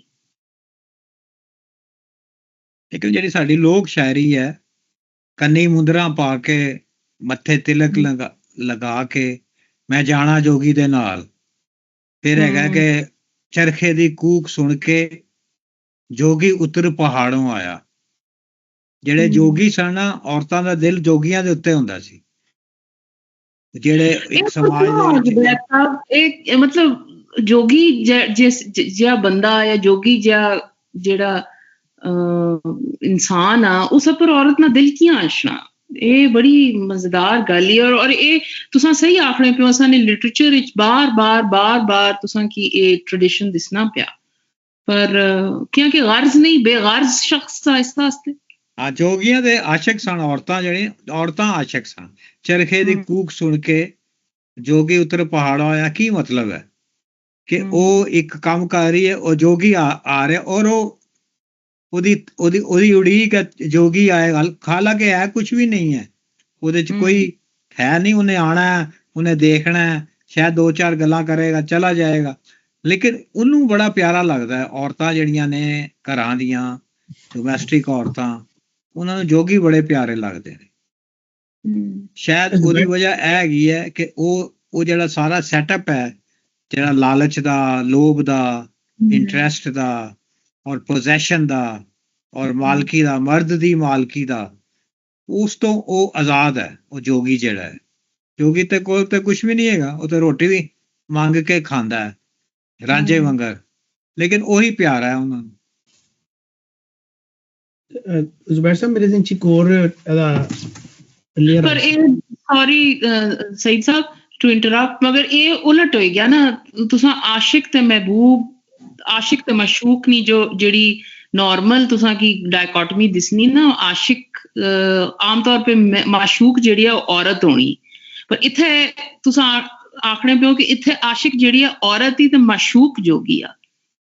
ਹਾਂ, ਜਿਹੜੀ ਲੋਕ ਉਹਦੀ ਵਜ੍ਹਾ ਹੈਗੀ ਹੈ, ਉਹਦੀ ਜਿਹੜੀ ਬੁਨਿਆਦੀ ਵਜ੍ਹਾ, ਜੋਗੀ ਜਿਹੜਾ ਨਾ ਇੱਕ ਨਿਸ਼ਾਨ ਹੈ ਔਰਤ ਦੀ ਤਾਂਗ ਦਾ, ਡਿਸਪੋਜੈਸ਼ਨ ਦਾ, ਉਹਦੀ ਲਿਬਰੇਸ਼ਨ ਦਾ, ਉਹਦੀ ਫਰੀਡਮ ਦਾ, ਉਹ ਜਿਹੜੀ ਉਹਦੇ ਅੰਦਰ ਖਤਮ ਨਹੀਂ ਹੁੰਦੀ, ਔਰਤ ਦੇ ਅੰਦਰ ਉਹਦਾ ਖਤਮ ਨਹੀਂ। ਉਹ ਬੇਸ਼ੱਕ ਉਹਦੇ ਵਿੱਚ ਰਹਿ ਰਹੀ ਹੈ, ਜਬਰ 'ਚ ਰਹਿ ਰਹੀ ਹੈ, ਉਹਦੇ ਵਿੱਚ ਉਹਦੀ ਮਰਦ ਦੀ ਮਾਲਕੀ ਦੇ ਵਿੱਚ ਰਹਿ ਰਹੀ ਹੈ, ਲੇਕਿਨ ਇੱਕ ਉਹਦੇ ਅੰਦਰ ਇੱਕ ਸੁਪਨਾ ਹੈ ਕਿ ਮੈਂ ਵੀ ਆਜ਼ਾਦ ਹੋ ਸਕਨੀ ਹਾਂ, ਮੈਂ ਇੱਕ ਫੁੱਲ ਮਾਣ ਸਕਨੀ ਹਾਂ। ਸਾਰੀ ਹੀਰ ਦੀ ਸਾਰੀ ਕਹਾਣੀ ਇਹੀ ਹੈ ਨਾ, ਉਹ ਆਪਣੀ ਮਰਜ਼ੀ ਨਾਲ ਵਿਆਹ ਕਰਨਾ ਚਾਹੁੰਦੀ ਹੈ, ਸਮਾਜ ਨੂੰ ਨਹੀਂ ਦਿੰਦਾ, ਤੇ ਉਹ ਜਿਹੜਾ ਜੋਗੀ ਉਹਦਾ ਸਿੰਬਲ ਬਣਦਾ ਹੈ। ਇੱਥੇ ਵੀ ਜਿਹੜੀ ਸੁੰਦਰਾ ਹੈ, ਔਰ ਇਹ ਮੈਨੂੰ ਇਹ ਗੱਲ ਬੜੀ ਮਜ਼ੇਦਾਰ ਲੱਗ ਰਹੀ ਹੈ ਕਿ ਆਮ ਤੌਰ ਤੇ ਕਿਹਾ ਜਾਂਦਾ ਹੈ ਕਿ ਜੀ ਰਿਚ ਲੋਕ ਜਿਹੜੇ ਨੇ ਫਲਾਣ ਹੈ, ਇਹ ਹੈ, ਉਹ ਹੈ, ਐਲੀਟ ਹੈ। ਇੱਥੇ ਸੁੰਦਰਾ ਨੇ ਮੈਂ ਸਮਝਦਾ ਉਹਨੇ ਖਤਮ ਕਰਤੀ ਇਹ ਚੀਜ਼, ਆਪਣੀ ਇਮਾਰਤ ਨੂੰ, ਆਪਣੇ ਹੀਰੇ ਜਵਾਹਰਾਤ ਨੂੰ ਉਹਨੇ ਖਤਮ ਕਰ ਦਿੱਤੀ ਹੈ। ਇਸ਼ਕ ਨੇ ਉਹਨੂੰ ਡੀ ਕਲਾਸ ਕਰ ਦਿੱਤਾ, ਉਹਨੇ ਆਪਣੇ ਆਪ ਨੂੰ ਮਿਟਾ ਦਿੱਤਾ। ਬਿਲਕੁਲ ਮੈਨੂੰ ਇੱਕ ਜੈਨੂਅਨ ਹਿਊਮਨ ਬੀਇੰਗ ਲੱਗ ਰਹੀ ਹੈ, ਮੁਕੰਮਲ ਇੱਕ ਇਨਸਾਨ ਹੈ ਜਿਹਦੇ ਅੰਦਰ ਇੱਕ ਡਿਜ਼ਾਇਰ। ਉਹ ਰਾਣੀ ਨਹੀਂ ਹੈ, ਉਹ ਸਿਰਫ ਸੁੰਦਰਾ ਹੈ। ਜਿਸ ਤਰ੍ਹਾਂ ਉਹਨੇ ਇਸ਼ਕ ਕੀਤਾ ਉਹਦੇ ਨਾਲ, ਉਹਦੀ ਕਲਾਸ ਪਿੱਛੇ ਰਹਿ ਗਈ ਹੈ। ਜ਼ੁਬੈਰ ਸਾਹਿਬ, ਮੈਂ ਇੱਕ ਕਮੈਂਟ ਕਰਨਾ ਸੀ ਕਿ ਜਦੋਂ ਅਸੀਂ ਫਲਸਫਾ ਪੜ੍ਹਨੇ ਪਏ ਸਨ, ਸ਼ਾਇਦ ਕਿਸ਼ਵਰ ਜੀ ਨੇ ਪੜ੍ਹਿਆ ਸੀ ਸਾਡੇ ਨਾਲ ਕਿ ਨਹੀਂ, ਇੰਡੀਅਨ ਫਿਲਾਸਫੀ ਕਲਾਸ ਜੋਗ ਪੜ੍ਹੇ ਸਾਂ, ਤੇ ਫਿਰ ਉਹਦੇ ਬਾਅਦ ਜਦੋਂ ਅਸੀਂ ਵਾਰਿਸ ਪੜ੍ਹਨੇ ਪਏ ਸਾਂ ਔਰ ਸ਼ਾਹ ਹੁਸੈਨ ਪੜ੍ਹਿਆ, ਔਰ ਜ਼ੁਬੈਰ ਸਾਹਿਬ ਤੁਹਾਨੂੰ ਪਤਾ ਹੈਗਾ, ਤੁਸੀਂ ਇਹ ਤੇ ਬੋਲੇ ਵੀ ਹੋਏ ਹੋ ਕਾਫੀ, ਕਿ ਜੋਗ ਦੀ ਜਿਹੜੀ ਪਹਿਲਾ ਅਸੂਲ ਸੀ ਉਹ ਅੰਦਰ ਦੀ ਔਰਤ ਨੂੰ ਜਗਾਉਣਾ ਸੀ। ਉਹਨੂੰ ਜਗਾਏ ਬਗੈਰ ਜੋਗ ਮੁਕੰਮਲ ਹੋ ਨਹੀਂ ਸਕਦਾ। ਇਹ ਦੀ ਪਹਿਲੀ ਸ਼ਰਤ ਸੀ, ਜਿਹੜੀ ਸ਼ਰਤ ਬਾਲਨਾਥ ਰਾਂਝੇ ਕੇ ਰੱਖਦਾ, ਤੇ ਰਾਂਝਾ ਕਹਿੰਦਾ ਤੂੰ ਮੈਨੂੰ ਕਹਿ ਰਿਹਾ ਔਰਤ ਜਗਾਵਾਂ, ਤੇ ਉਹ ਮੈਂ ਤੇ ਆਈ ਔਰਤ ਦੱਸਦੇ ਆ। ਤੇ ਉਹ ਜਿਹੜਾ ਜੋਗੀ ਦਾ ਜਿਹੜਾ ਕਨਸੈਪਟ ਹੈ, ਉਹ ਕਿ ਹੁਣ ਜਿਹੜਾ ਬਾਅਦ ਚੋਂ ਹੀਰ ਵਾਰਿਸ ਸ਼ਾਹ ਤੋਂ ਬਾਅਦ, ਦਮੋਦਰ ਦਾਸ ਤੋਂ ਬਾਅਦ, ਜਿਹੜਾ ਸ਼ਾਹ ਹੁਸੈਨ ਨੇ ਪਹਿਲੀ ਵਾਰੀ ਹੀਰ ਰਾਂਝੇ ਦੇ ਕਿੱਸੇ ਨੂੰ ਕਾਫੀਆਂ 'ਚ ਲਿਆਂਦਾ ਔਰ ਉਹਨੂੰ ਸਿੰਬਲ ਬਣਾ ਦਿੱਤਾ ਪੂਰੇ ਫਿਲੋਸੋਫੀਕਲ ਪੋਇਟਰੀ ਦਾ, ਸਾਡੀ ਕਲਾਸੀਕਲ ਪੋਇਟਰੀ ਦਾ। ਉਹਦੇ 'ਚ ਜੋਗੀ ਦਾ ਸਿੰਬਲ ਮੇਰੇ ਖਿਆਲ ਦੇ ਵਿੱਚ ਮੈਨੂੰ ਲੱਗਦਾ ਜਿਵੇਂ ਉਹ ਰਾਂਝੇ ਨਾਲ ਜੁੜਿਆ ਹੈ, ਕਿਉਂਕਿ ਰਾਂਝਾਵਾਦ ਸੀ ਜਿਹਨੇ ਸਭ ਕੁਝ ਛੱਡ ਕੇ, ਕੰਨ ਪਰਵਾ ਕੇ, ਕੰਨੀ ਮੁੰਦਰਾਂ ਪਾ ਕੇ ਤੇ ਜੋਗ ਲੈ ਕੇ ਤੇ ਹੀਰ ਵਾਸਤੇ ਆ ਗਿਆ ਸੀ। ਸੋ ਇਹ ਜਿੰਨਾ ਵੀ ਜੋਗੀ ਦਾ ਸਿੰਬਲ ਤੇ ਅਸੀਂ ਮੈਟਾਫੋਰ ਯੂਜ਼ ਕਰਨੇ ਪਏ ਆ ਇੱਥੇ ਵੀ ਇਹੀ ਕਹਿ ਰਿਹਾ ਵੀ ਜੋਗੀ, ਜਿੰਨਾ ਜੋਗੀ ਦਾ ਜ਼ਿਕਰ ਹੋਇਆ ਹੈ ਕਲਾਸੀਕਲ ਪੋਇਟਰੀ 'ਚ, ਉਸਦਾ ਮੈਂ ਗਲਤ ਹੋਵਾਂ, ਉਹ ਹਮੇਸ਼ਾ ਰਾਂਝੇ ਨਾਲ ਜਾ ਕੇ ਮੁੜਦਾ ਹੈ, ਕਿਉਂਕਿ ਸਭ ਤੋਂ ਵੱਡੀ ਜਿਹੜੀ ਕਲਾਸੀਕਲ ਪੋਇਟਰੀ ਦੀ ਜਿਹੜੀ ਕਿੱਸਾ ਹੈ ਉਹੀ ਰਾਂਝੇ ਦਾ, ਔਰ ਜਿੰਨੀ ਡਿਟੇਲ ਦੇ ਵਿੱਚ ਵਾਰਿਸ ਸ਼ਾਹ ਨੇ ਉਹਨੂੰ ਕਵਰ ਕੀਤਾ ਹੈ। ਹਾਲਾਂਕਿ ਕਈ ਲਿਖੀਆਂ ਗਈਆਂ ਹੀਰ ਵਾਰਿਸ ਸ਼ਾਹ, ਲੇਕਿਨ ਜਰਾ ਜਿਸ ਤਰ੍ਹਾਂ ਹੀਰ ਵਾਰਿਸ ਸ਼ਾਹ ਦੇ ਕਰੈਕਟਰ ਨੂੰ ਲਿਫਟ ਕੀਤਾ ਵਾਰਿਸ ਸ਼ਾਹ ਨੇ, ਕਿਸੇ ਨੇ ਕੀਤਾ, ਔਰ ਕਲੈਰਿਟੀ ਦਿੱਤੀ ਹਰ ਚੀਜ਼ ਦੇ ਬਾਰੇ 'ਚ, ਕਿਉਂਕਿ ਉਹਦੇ 'ਚ ਡਾਇਲੌਗ ਡਿਲੀਵਰੀ ਔਰ ਡਾਇਲੌਗ ਜਿਹੜੇ ਸਨ ਬੜੇ ਲੰਬੇ ਸਨ, ਔਰ ਹਰ ਚੀਜ਼ ਨੂੰ ਉਹਨੇ ਕਵਰ ਕੀਤਾ। ਇੱਥੇ ਮੈਨੂੰ ਲੱਗਦਾ ਕਿ ਜੋਗੀ ਜਿਹੜਾ ਵੇ ਉਹ ਰਾਂਝੇ ਨਾਲ ਜੁੜਿਆ ਹੈ, ਤੇ ਅਸੀਂ ਜਿੰਨੀ ਵਾਰੀ ਯੂਜ਼ ਹੋਇਆ ਉਹਦੇ ਬਾਅਦ ਜੋਗੀ ਦਾ ਜ਼ਿਕਰ ਸਾਡੀ ਕਲਾਸੀਕਲ ਪੋਇਟਰੀ ਦੇ ਵਿੱਚ ਉਹ ਰਾਂਝੇ ਨਾਲ ਹੀ ਜੁੜਿਆ ਸੀ। ਇੱਥੇ ਮੈਨੂੰ ਲੱਗਦਾ ਥੋੜਾ ਜਿਹਾ। ਬਾਕੀ ਤੁਸੀਂ ਠੀਕ ਕਿਹਾ ਵੇ ਕਿ ਇਹ ਵੀ ਸਾਨੂੰ ਹੀਰ ਵਾਰਿਸ ਸ਼ਾਹ ਤੋਂ ਪਤਾ ਲੱਗਾ ਕਿ ਪਹਿਲੇ ਬੁੱਢੀਆਂ ਔਰਤ ਮਸ਼ੂਕ ਹੁੰਦੀ ਸੀ ਔਰ ਮਰਦ ਆਸ਼ਿਕ ਹੁੰਦਾ ਸੀ, ਲੇਕਿਨ ਵਾਰਿਸ ਸ਼ਾਹ ਨੇ ਇਹਨੂੰ ਆ ਕੇ ਰਿਵਰਸ ਕਰ ਦਿੱਤਾ। ਔਰ ਉਹ ਐਸਾ ਰਿਵਰਸ ਹੋਇਆ ਕਿ ਉਹ ਇਸ਼ਕ ਦੀ ਇੱਕ ਮਿਰਾਜ ਬਣ ਗਿਆ, ਕਲਾਈਮੈਕਸ ਬਣ ਗਿਆ, ਅਖੀਰ ਹੋ ਗਿਆ, ਕਿ ਵੀ ਇਸ ਤਰ੍ਹਾਂ ਵੀ ਹੋ ਸਕਦਾ ਵੇ ਕਿ ਇੱਥੇ ਸੁੰਦਰਤਾ ਬਿਲਕੁਲ ਹੀ ਆਸ਼ਿਕ ਹੈ ਔਰ ਪੂਰਨ ਭਗਤ ਇੱਥੇ ਮਾਸ਼ੂਕ ਹੈ, ਬਿਲਕੁਲ ਹੀ ਰਾਂਝਾ ਵਾਲਾ ਸਿਚੁਏਸ਼ਨ ਆ ਗਈ ਹੈ। ਉਹਦੇ ਵਿੱਚ ਵੀ ਰਾਂਝਾ ਬਹੁਤ ਗਰੀਬ ਸੀ, ਹੀਰ ਬਹੁਤ ਅਮੀਰ ਸੀ, ਤੇ ਇੱਥੇ ਵੀ ਉਹੀ ਆ ਗਿਆ। ਔਰ ਇਹ ਵੀ ਇੱਕ ਸਿੰਬੋਲਿਕ ਹੈ ਕਿ ਜਿਹੜਾ ਮਟੀਰੀਅਲਿਜ਼ਮ ਹੈ ਉਹ ਸਪਿਰਿਚੁਅਲਿਜ਼ਮ ਦੇ ਪੈਰਾਂ 'ਚ ਡਿੱਗਿਆ ਹੈ, ਔਰ ਸਪਿਰਿਚੁਅਲਿਜ਼ਮ ਨੂੰ ਕੁਝ ਨਹੀਂ ਸਮਝ ਰਿਹਾ। ਇਹ ਵੀ ਕੰਟਰਾਸਟ ਬਹੁਤ ਬੜਾ ਜਿਹੜਾ ਕਿ ਥਰੂ ਚੱਲਦਾ ਪਿਆ ਵੈਸੇ ਇਹਦੇ ਵਿੱਚ। ਹਾਂਜੀ ਵਧੀਆ ਜੀ, ਤੁਸੀਂ ਅੱਗੇ ਪੜ੍ਹੋ। ਰੇ ਰੰਗ ਮਹਿਲ ਤੇ ਚੜੀ ਰਾਣੀ। Okay, before we go, can I just say ਕਿ ਮੈਂ ਅਟਕ ਗਈ on the ਰਾਣੀ ਗਾਵਨੀ ਗਮਾ ਦੇ ਗੀਤ ਲੋਕੋ, and it reminded me of Saif Malook, क्योंकि Saif Malook में when Saad and Saif Malook बिछड़ गए, and when they remembered each other they would sing ghazlan, so it just reminded me of that. And I just thought it was really beautiful. Yeah, sorry. Okay.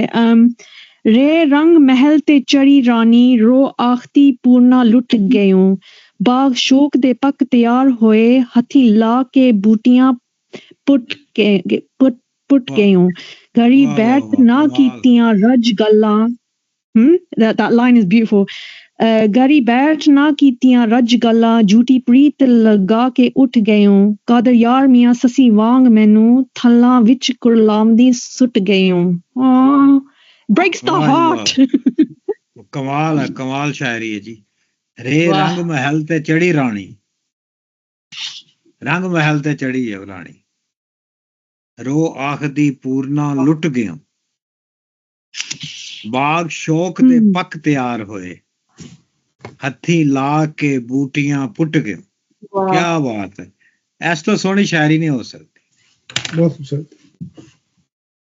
ਬਾਗ ਸ਼ੌਕ ਤੇ ਪੱਕ ਤਿਆਰ ਹੋਏ, ਇੱਕ ਤੇ ਇਹਦੇ ਬਹਿਰਹਾਲ ਉਹ ਤੇ ਓਬਵੀਅਸ ਹੀ ਹੈ, ਸੈਕਸ਼ੂਅਲ ਵੀ ਹੈ ਇਹਦੇ ਵਿੱਚ, ਲੇਕਿਨ ਸ਼ੌਕ ਦਾ ਬਾਗ ਜਿਹੜਾ ਇਸ਼ਕ ਵੀ ਹੈ, ਔਰ ਬਾਗ ਹਮੇਸ਼ਾ ਜਿਹੜਾ ਹੈ ਉਹ ਜ਼ਿੰਦਗੀ ਦੀ ਅਲਾਮਤ ਹੈ, ਖੁਸ਼ੀ ਦੀ ਅਲਾਮਤ ਹੈ। ਦਿਲ ਬਾਗ ਬਾਗ ਹੋ ਗਿਆ, ਖੁਸ਼ੀ ਦੀ ਅਲਾਮਤ ਹੈ, ਔਰ ਬੰਦੇ ਦੀ ਜਿਹੜੀ ਹੈ ਖੂਬਸੂਰਤੀ ਹੈ, ਬੰਦੇ ਦੀ ਜਿਹੜੀ ਬਿਊਟੀਨੈਸ ਹੈ, ਉਹ ਸਾਰਾ ਮੇਰੀ ਸਾਰੀਆਂ ਡਿਜ਼ਾਇਰ ਜਿਹੜੀਆਂ ਨੇ ਉਹ ਮੈਚੋਰ ਹੋ ਗਈਆਂ ਸੀ, ਪੱਕ ਗਈਆਂ ਸੀ, ਆਪੇ ਹੀ ਤੂੰ ਲਾਈਆਂ ਨੇ ਔਰ ਆਪੇ ਹੀ ਤੂੰ ਪੁੱਟ ਗਈ। ਕਮਾਲ ਹੈ। ਗੜੀ ਬੈਠ ਨਾ ਕੀਤੀਆਂ ਰੱਜ ਗੱਲਾਂ, ਝੂਠੀ ਪ੍ਰੀਤ ਲਗਾ ਕੇ ਉੱਠ ਗਿਓ। ਬਹੁਤ ਸੋਹਣਾ ਜੀ। ਕਾਦਰ ਯਾਰ ਮੀਆਂ ਸੱਸੀ ਵਾਂਗ ਮੈਨੂੰ ਥਲਾਂ ਵਿੱਚ ਕੁਰਲਾਂਦੀ ਸੁੱਟ ਗਿਓ।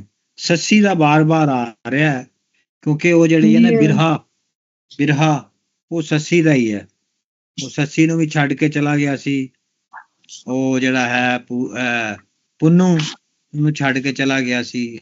ਉਹ ਇਸ ਤਰ੍ਹਾਂ ਹੀ ਉਹਨੂੰ ਜਿਹੜਾ ਉਹ ਤੇ ਹੈ ਉਹ ਧੋਖਾ ਦੇ ਕੇ ਤੇ ਨਹੀਂ ਗਿਆ ਸੀ, ਉਹਦੇ ਭਰਾ ਉਹਨੂੰ ਡਰਗ ਕਰਕੇ ਡਰਗਸਟ ਕਰਕੇ ਉਹਨੂੰ ਬੇਹੋਸ਼ ਕਰਕੇ ਤੇ ਲੈ ਗਏ ਸਨ।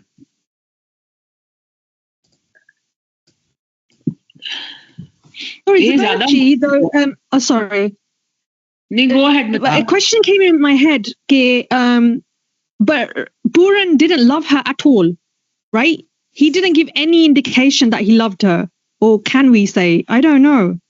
Yes, it is true. It is true. ਉਹ ਤੇ ਸਿਰਫ ਆਪਣੇ ਗੁਰੂ ਨੇ ਉਹਨੂੰ ਹੁਕਮ ਦਿੱਤਾ ਸੀ ਕਿ ਤੂੰ ਉਹਦੇ ਨਾਲ ਜਾ। Yeah. But just complying with the orders of his master. ਬਲਕਿ this is one-sided. ਔਰਤ ਦੀ ਡਿਜ਼ਾਇਰ ਹੀ ਨਹੀਂ ਹੈਗੀ ਥਰੂ ਆਊਟ। ਉਹਨੂੰ ਔਰਤ ਦੀ ਡਿਜ਼ਾਇਰ ਕਿਤੇ ਵੀ ਨਹੀਂ ਦਿਖਾਈ। ਜਦੋਂ ਲੂਣਾ ਉਹਦੇ ਅੱਗੇ ਉਹਨੂੰ ਕੰਦੀ ਹੈ ਉਦੋਂ ਵੀ ਨਹੀਂ ਹੈ, ਇੱਥੇ ਵੀ ਉਹਨੂੰ ਔਰਤ ਦੀ ਕੋਈ ਡਿਜ਼ਾਇਰ ਨਹੀਂ ਹੈ। ਇਹ ਇਨਡਾਇਰੈਕਟਲੀ ਉਹ ਦੱਸ ਰਿਹਾ ਬਾਰ-ਬਾਰ ਕਾਦਰ ਯਾਰ ਕਿ ਉਹ ਬਸ ਆਪਣੀ ਜੋਗ 'ਚ ਹੀ ਹੈਗਾ। ਔਰ ਉਹ ਸ਼ਾਇਦ ਇਹਨਾਂ ਦਾ ਇੱਕ ਸਕੂਲ ਵੀ ਹੈਗਾ ਸੀ ਕਿ ਔਰਤ ਨੂੰ ਨਹੀਂ ਕਰਦੇ ਸੀ, ਉਹ ਸ਼ਾਦੀ ਨਹੀਂ ਕਰਦੇ ਸੀ। ਔਰ ਨਹੀਂ ਉਹ ਯਾਦ ਨਹੀਂ ਜੱਤੀ ਸਤੀ ਵਾਲਾ ਜਿਹੜਾ ਬੰਦ ਹੈਗਾ ਕਿ ਤੂੰ ਵੱਡੀ ਨੂੰ ਮਾਂ ਤੇ ਛੋਟੀ ਨੂੰ ਭੈਣ ਸਮਝਣਾ, ਜਿੱਥੇ ਉਹ ਰਾਂਝਾ ਗੁੱਸਾ ਕਰ ਜਾਂਦਾ ਕਿ ਤੂੰ ਮਨ ਕੀ ਕਰਨ ਡਿਆ ਮੇਰੇ ਨਾਲ। ਸੋ ਇਹ ਕਨਸੈਪਟ ਹੈ ਜੱਤੀ ਸਤੀ ਦਾ, ਤੇ ਉਹ ਜੱਤੀ ਸਤੀ ਦੇ ਅਗੇਂਸਟ ਆਉਂਦਾ ਵੇ, ਲੇਕਿਨ ਉਹਦਾ ਜਿਹੜਾ ਅੰਦਰ ਉਹਦੇ ਕਨਸੈਪਟ ਬਹਿ ਗਿਆ ਹੈ। ਔਰ ਬਿਲਕੁਲ ਉਹ ਜਿਵੇਂ ਰਾਂਝਾ ਜਦੋਂ ਆਪਣਾ ਪਿੰਡ ਛੱਡਦਾ ਸ਼ੁਰੂ 'ਚ, ਤੇ ਉਦੋਂ ਵਾਰਿਸ ਸ਼ਾਹ ਨੂੰ ਕਹਿੰਦਾ ਉਹ ਛੱਡ ਦਰਵੇਸ਼ ਸਧਾਇਆ ਹੀ। ਉਹ ਸ਼ੁਰੂ ਤੋਂ ਹੀ ਕਹਿ ਦਿੰਦਾ ਵੇ ਕਿ ਇਹ ਦੁਨੀਆਦਾਰੀ 'ਚ ਹੈਗਾ ਹੀ ਨਹੀਂ, ਨਾ ਉਹਨੂੰ ਵਾਈ ਬੀਜੀ ਆਉਂਦੀ ਏ ਤੇ ਨਾ ਇਹ ਦੁਨੀਆਦਾਰੀ 'ਚ ਹੈਗਾ। ਇਹਨੂੰ ਬਾਂਸਰੀ ਵਜਾਣੀ ਆਉਂਦੀ ਏ, ਬਾਂਸਰੀ ਜਿਹੜੀ ਰਿਪਰੈਜ਼ੈਂਟੇਸ਼ਨ ਆਫ ਨੇਚਰ ਹੈ। ਇਹ ਸ਼ੁਰੂ ਤੋਂ ਦਰਵੇਸ਼ ਹੈ, ਉਹ ਥਰੂ ਆਊਟ ਦਰਵੇਸ਼ ਹੀ ਰਿਹਾ ਉਹ ਐਂਡ ਤੱਕ। तो शुरू च भी दरवेश ਉਹਨੂੰ ਡਿਕਲੇਅਰ ਕਰ ਦਿੰਦਾ ਵਾਰਿਸ ਸ਼ਾਹ ਤਾਂ ਕਿ ਕਿਸੇ ਨੂੰ ਕੋਈ ਭੁਲੇਖਾ ਨਾ ਰਵੇ ਕਿ ਦੁਨੀਆਦਾਰ ਹੈ। ਇੱਥੇ ਵੀ ਇੰਜ ਹੀ ਹੈ। ਕਾਦਰ ਯਾਰ ਸ਼ੁਰੂ ਤੋਂ ਡਿਕਲੇਅਰ ਕਰ ਚੁੱਕਿਆ ਹੈ ਕਿ ਇਹ ਭਗਤੀ ਹੈ, ਇਹਦਾ ਦੁਨੀਆ ਨਾਲ ਤਾਲੁਕ ਨਹੀਂ ਗਾ ਕਿਸੇ ਪਾਸੇ ਵੀ। ਇਹ ਜ਼ਰੂਰੀ ਨਹੀਂ ਕਿ ਬਾਦਸ਼ਾਹ ਦੇ ਘਰ ਪੈਦਾ ਹੋਣ ਦੀ ਵਜ੍ਹਾ ਨਾਲ ਇਹਨੂੰ ਦੁਨੀਆਦਾਰੀ 'ਚ ਹੋਣਾ ਚਾਹੀਦਾ। ਇੰਟਰਨਲੀ ਤੇ ਬਾਈ ਨੇਚਰ ਇਹ ਬੰਦਾ ਦੁਨੀਆਦਾਰੀ ਹੈ ਹੀ ਨਹੀਂ। ਔਰ ਉਹ ਐਸ ਜਿਹੜਾ ਸਟ੍ਰੇਨ ਉਹਦੇ ਕੈਰੈਕਟਰ ਦਾ ਉਹਨੂੰ ਉਹ ਸੋਲੀਡੀਫਾਈ ਕਰਦਾ ਪਿਆ ਕਿ ਇੰਜ ਹੀ ਹੁੰਦਾ ਵੇ।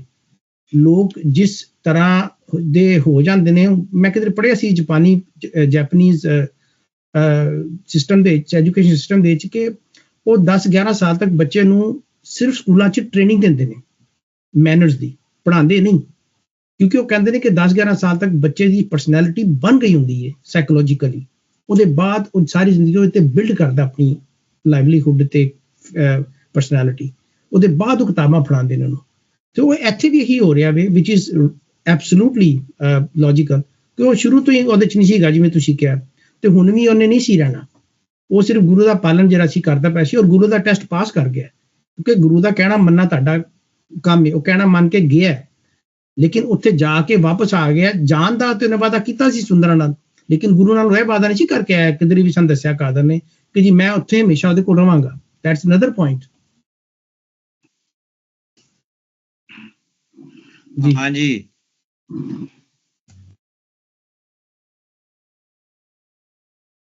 ਚਲਿਏ ਜੀ ਅੱਗੇ ਚਲਿਏ। जी ਹਾਂ ਤੁਸੀਂ ਪੜੋ ਆਪਣਾ ਈਸ਼ਵਰ ਜੀ। ਜੇ ਜ਼ੋਰ ਨਾਹੀ ਗੋਲਾ ਨਾਲ ਤੇਰੇ। पढ़निया जे जोर नाही गोला नाल तेरे, खड़ी दस्त पुकार दी दिल जोई, पूरन नजर ना आंदा सुंदरा नू, रानी रंग महल तू डिग मोई। दफे इश्क दे मार हैरान कीते, पाटे नैन नक्कों चली रत सूही, कादर यार जा लोग हैरान होए, अज बाजार ते चिड़ी अज बाज ते चिड़ी असवार हुई। वाह। ਅਗਲਾ ਵੀ ਪੜ ਦਿਓ, ਅਗਲਾ ਵੀ ਪੜ ਦਿਓ। सीन सुंदरा दे सवास मुक्त होए, पूरन नस के गुरु दे पास पुन्ना, गुरु आख्या सी के कहर आयो, तेरे कारने होया है अज खुन्ना, कादर यार आखे जाओ मिलन गोला, वेख मापिया नू पवी ठंड उना। ਹਾਂ, ਜੇ ਜ਼ੋਰ ਨਾਹੀ ਗੋਲਾ ਨਾਲ ਤੇਰੇ। ਹੁਣ ਦੇਖੋ ਲੂਣਾ ਨੇ ਉਹਨੂੰ ਪਤਾ ਨਹੀਂ ਕੀ ਕੀ ਕਿਹਾ ਸੀ ਪੂਰਨ ਨੂੰ। ਉਹ ਉਹਨੂੰ ਕਹਿ ਰਹੀ ਹੈ ਤੂੰ ਭੋਲਾ ਹੈ, ਤੂੰ ਬੇਵਕੂਫ ਹੈ, ਉਹਨੂੰ ਇਡੀਅਟ ਕਹਿ ਰਹੀ ਹੈ, ਬੇਫੁਲਿਸ਼ ਕਹਿ ਰਹੀ ਹੈ। ਅਜੇ ਵੀ ਉਹਨੂੰ ਉਹਦੇ ਤੇ ਉਸ ਤਰ੍ਹਾਂ ਦਾ ਗੁੱਸਾ ਨਹੀਂ ਆ ਰਿਹਾ। ਜੇ ਜ਼ੋਰ ਨਾਹੀ ਗੋਲਾ ਨਾਲ ਤੇਰੇ, ਔਰ ਇੱਥੋਂ ਲੱਗਦਾ ਵਾਕਈ ਉਹਦੇ ਨਾਲ ਲਵ ਕਰਦੀ ਹੈ ਸੁੰਦਰਾਂ।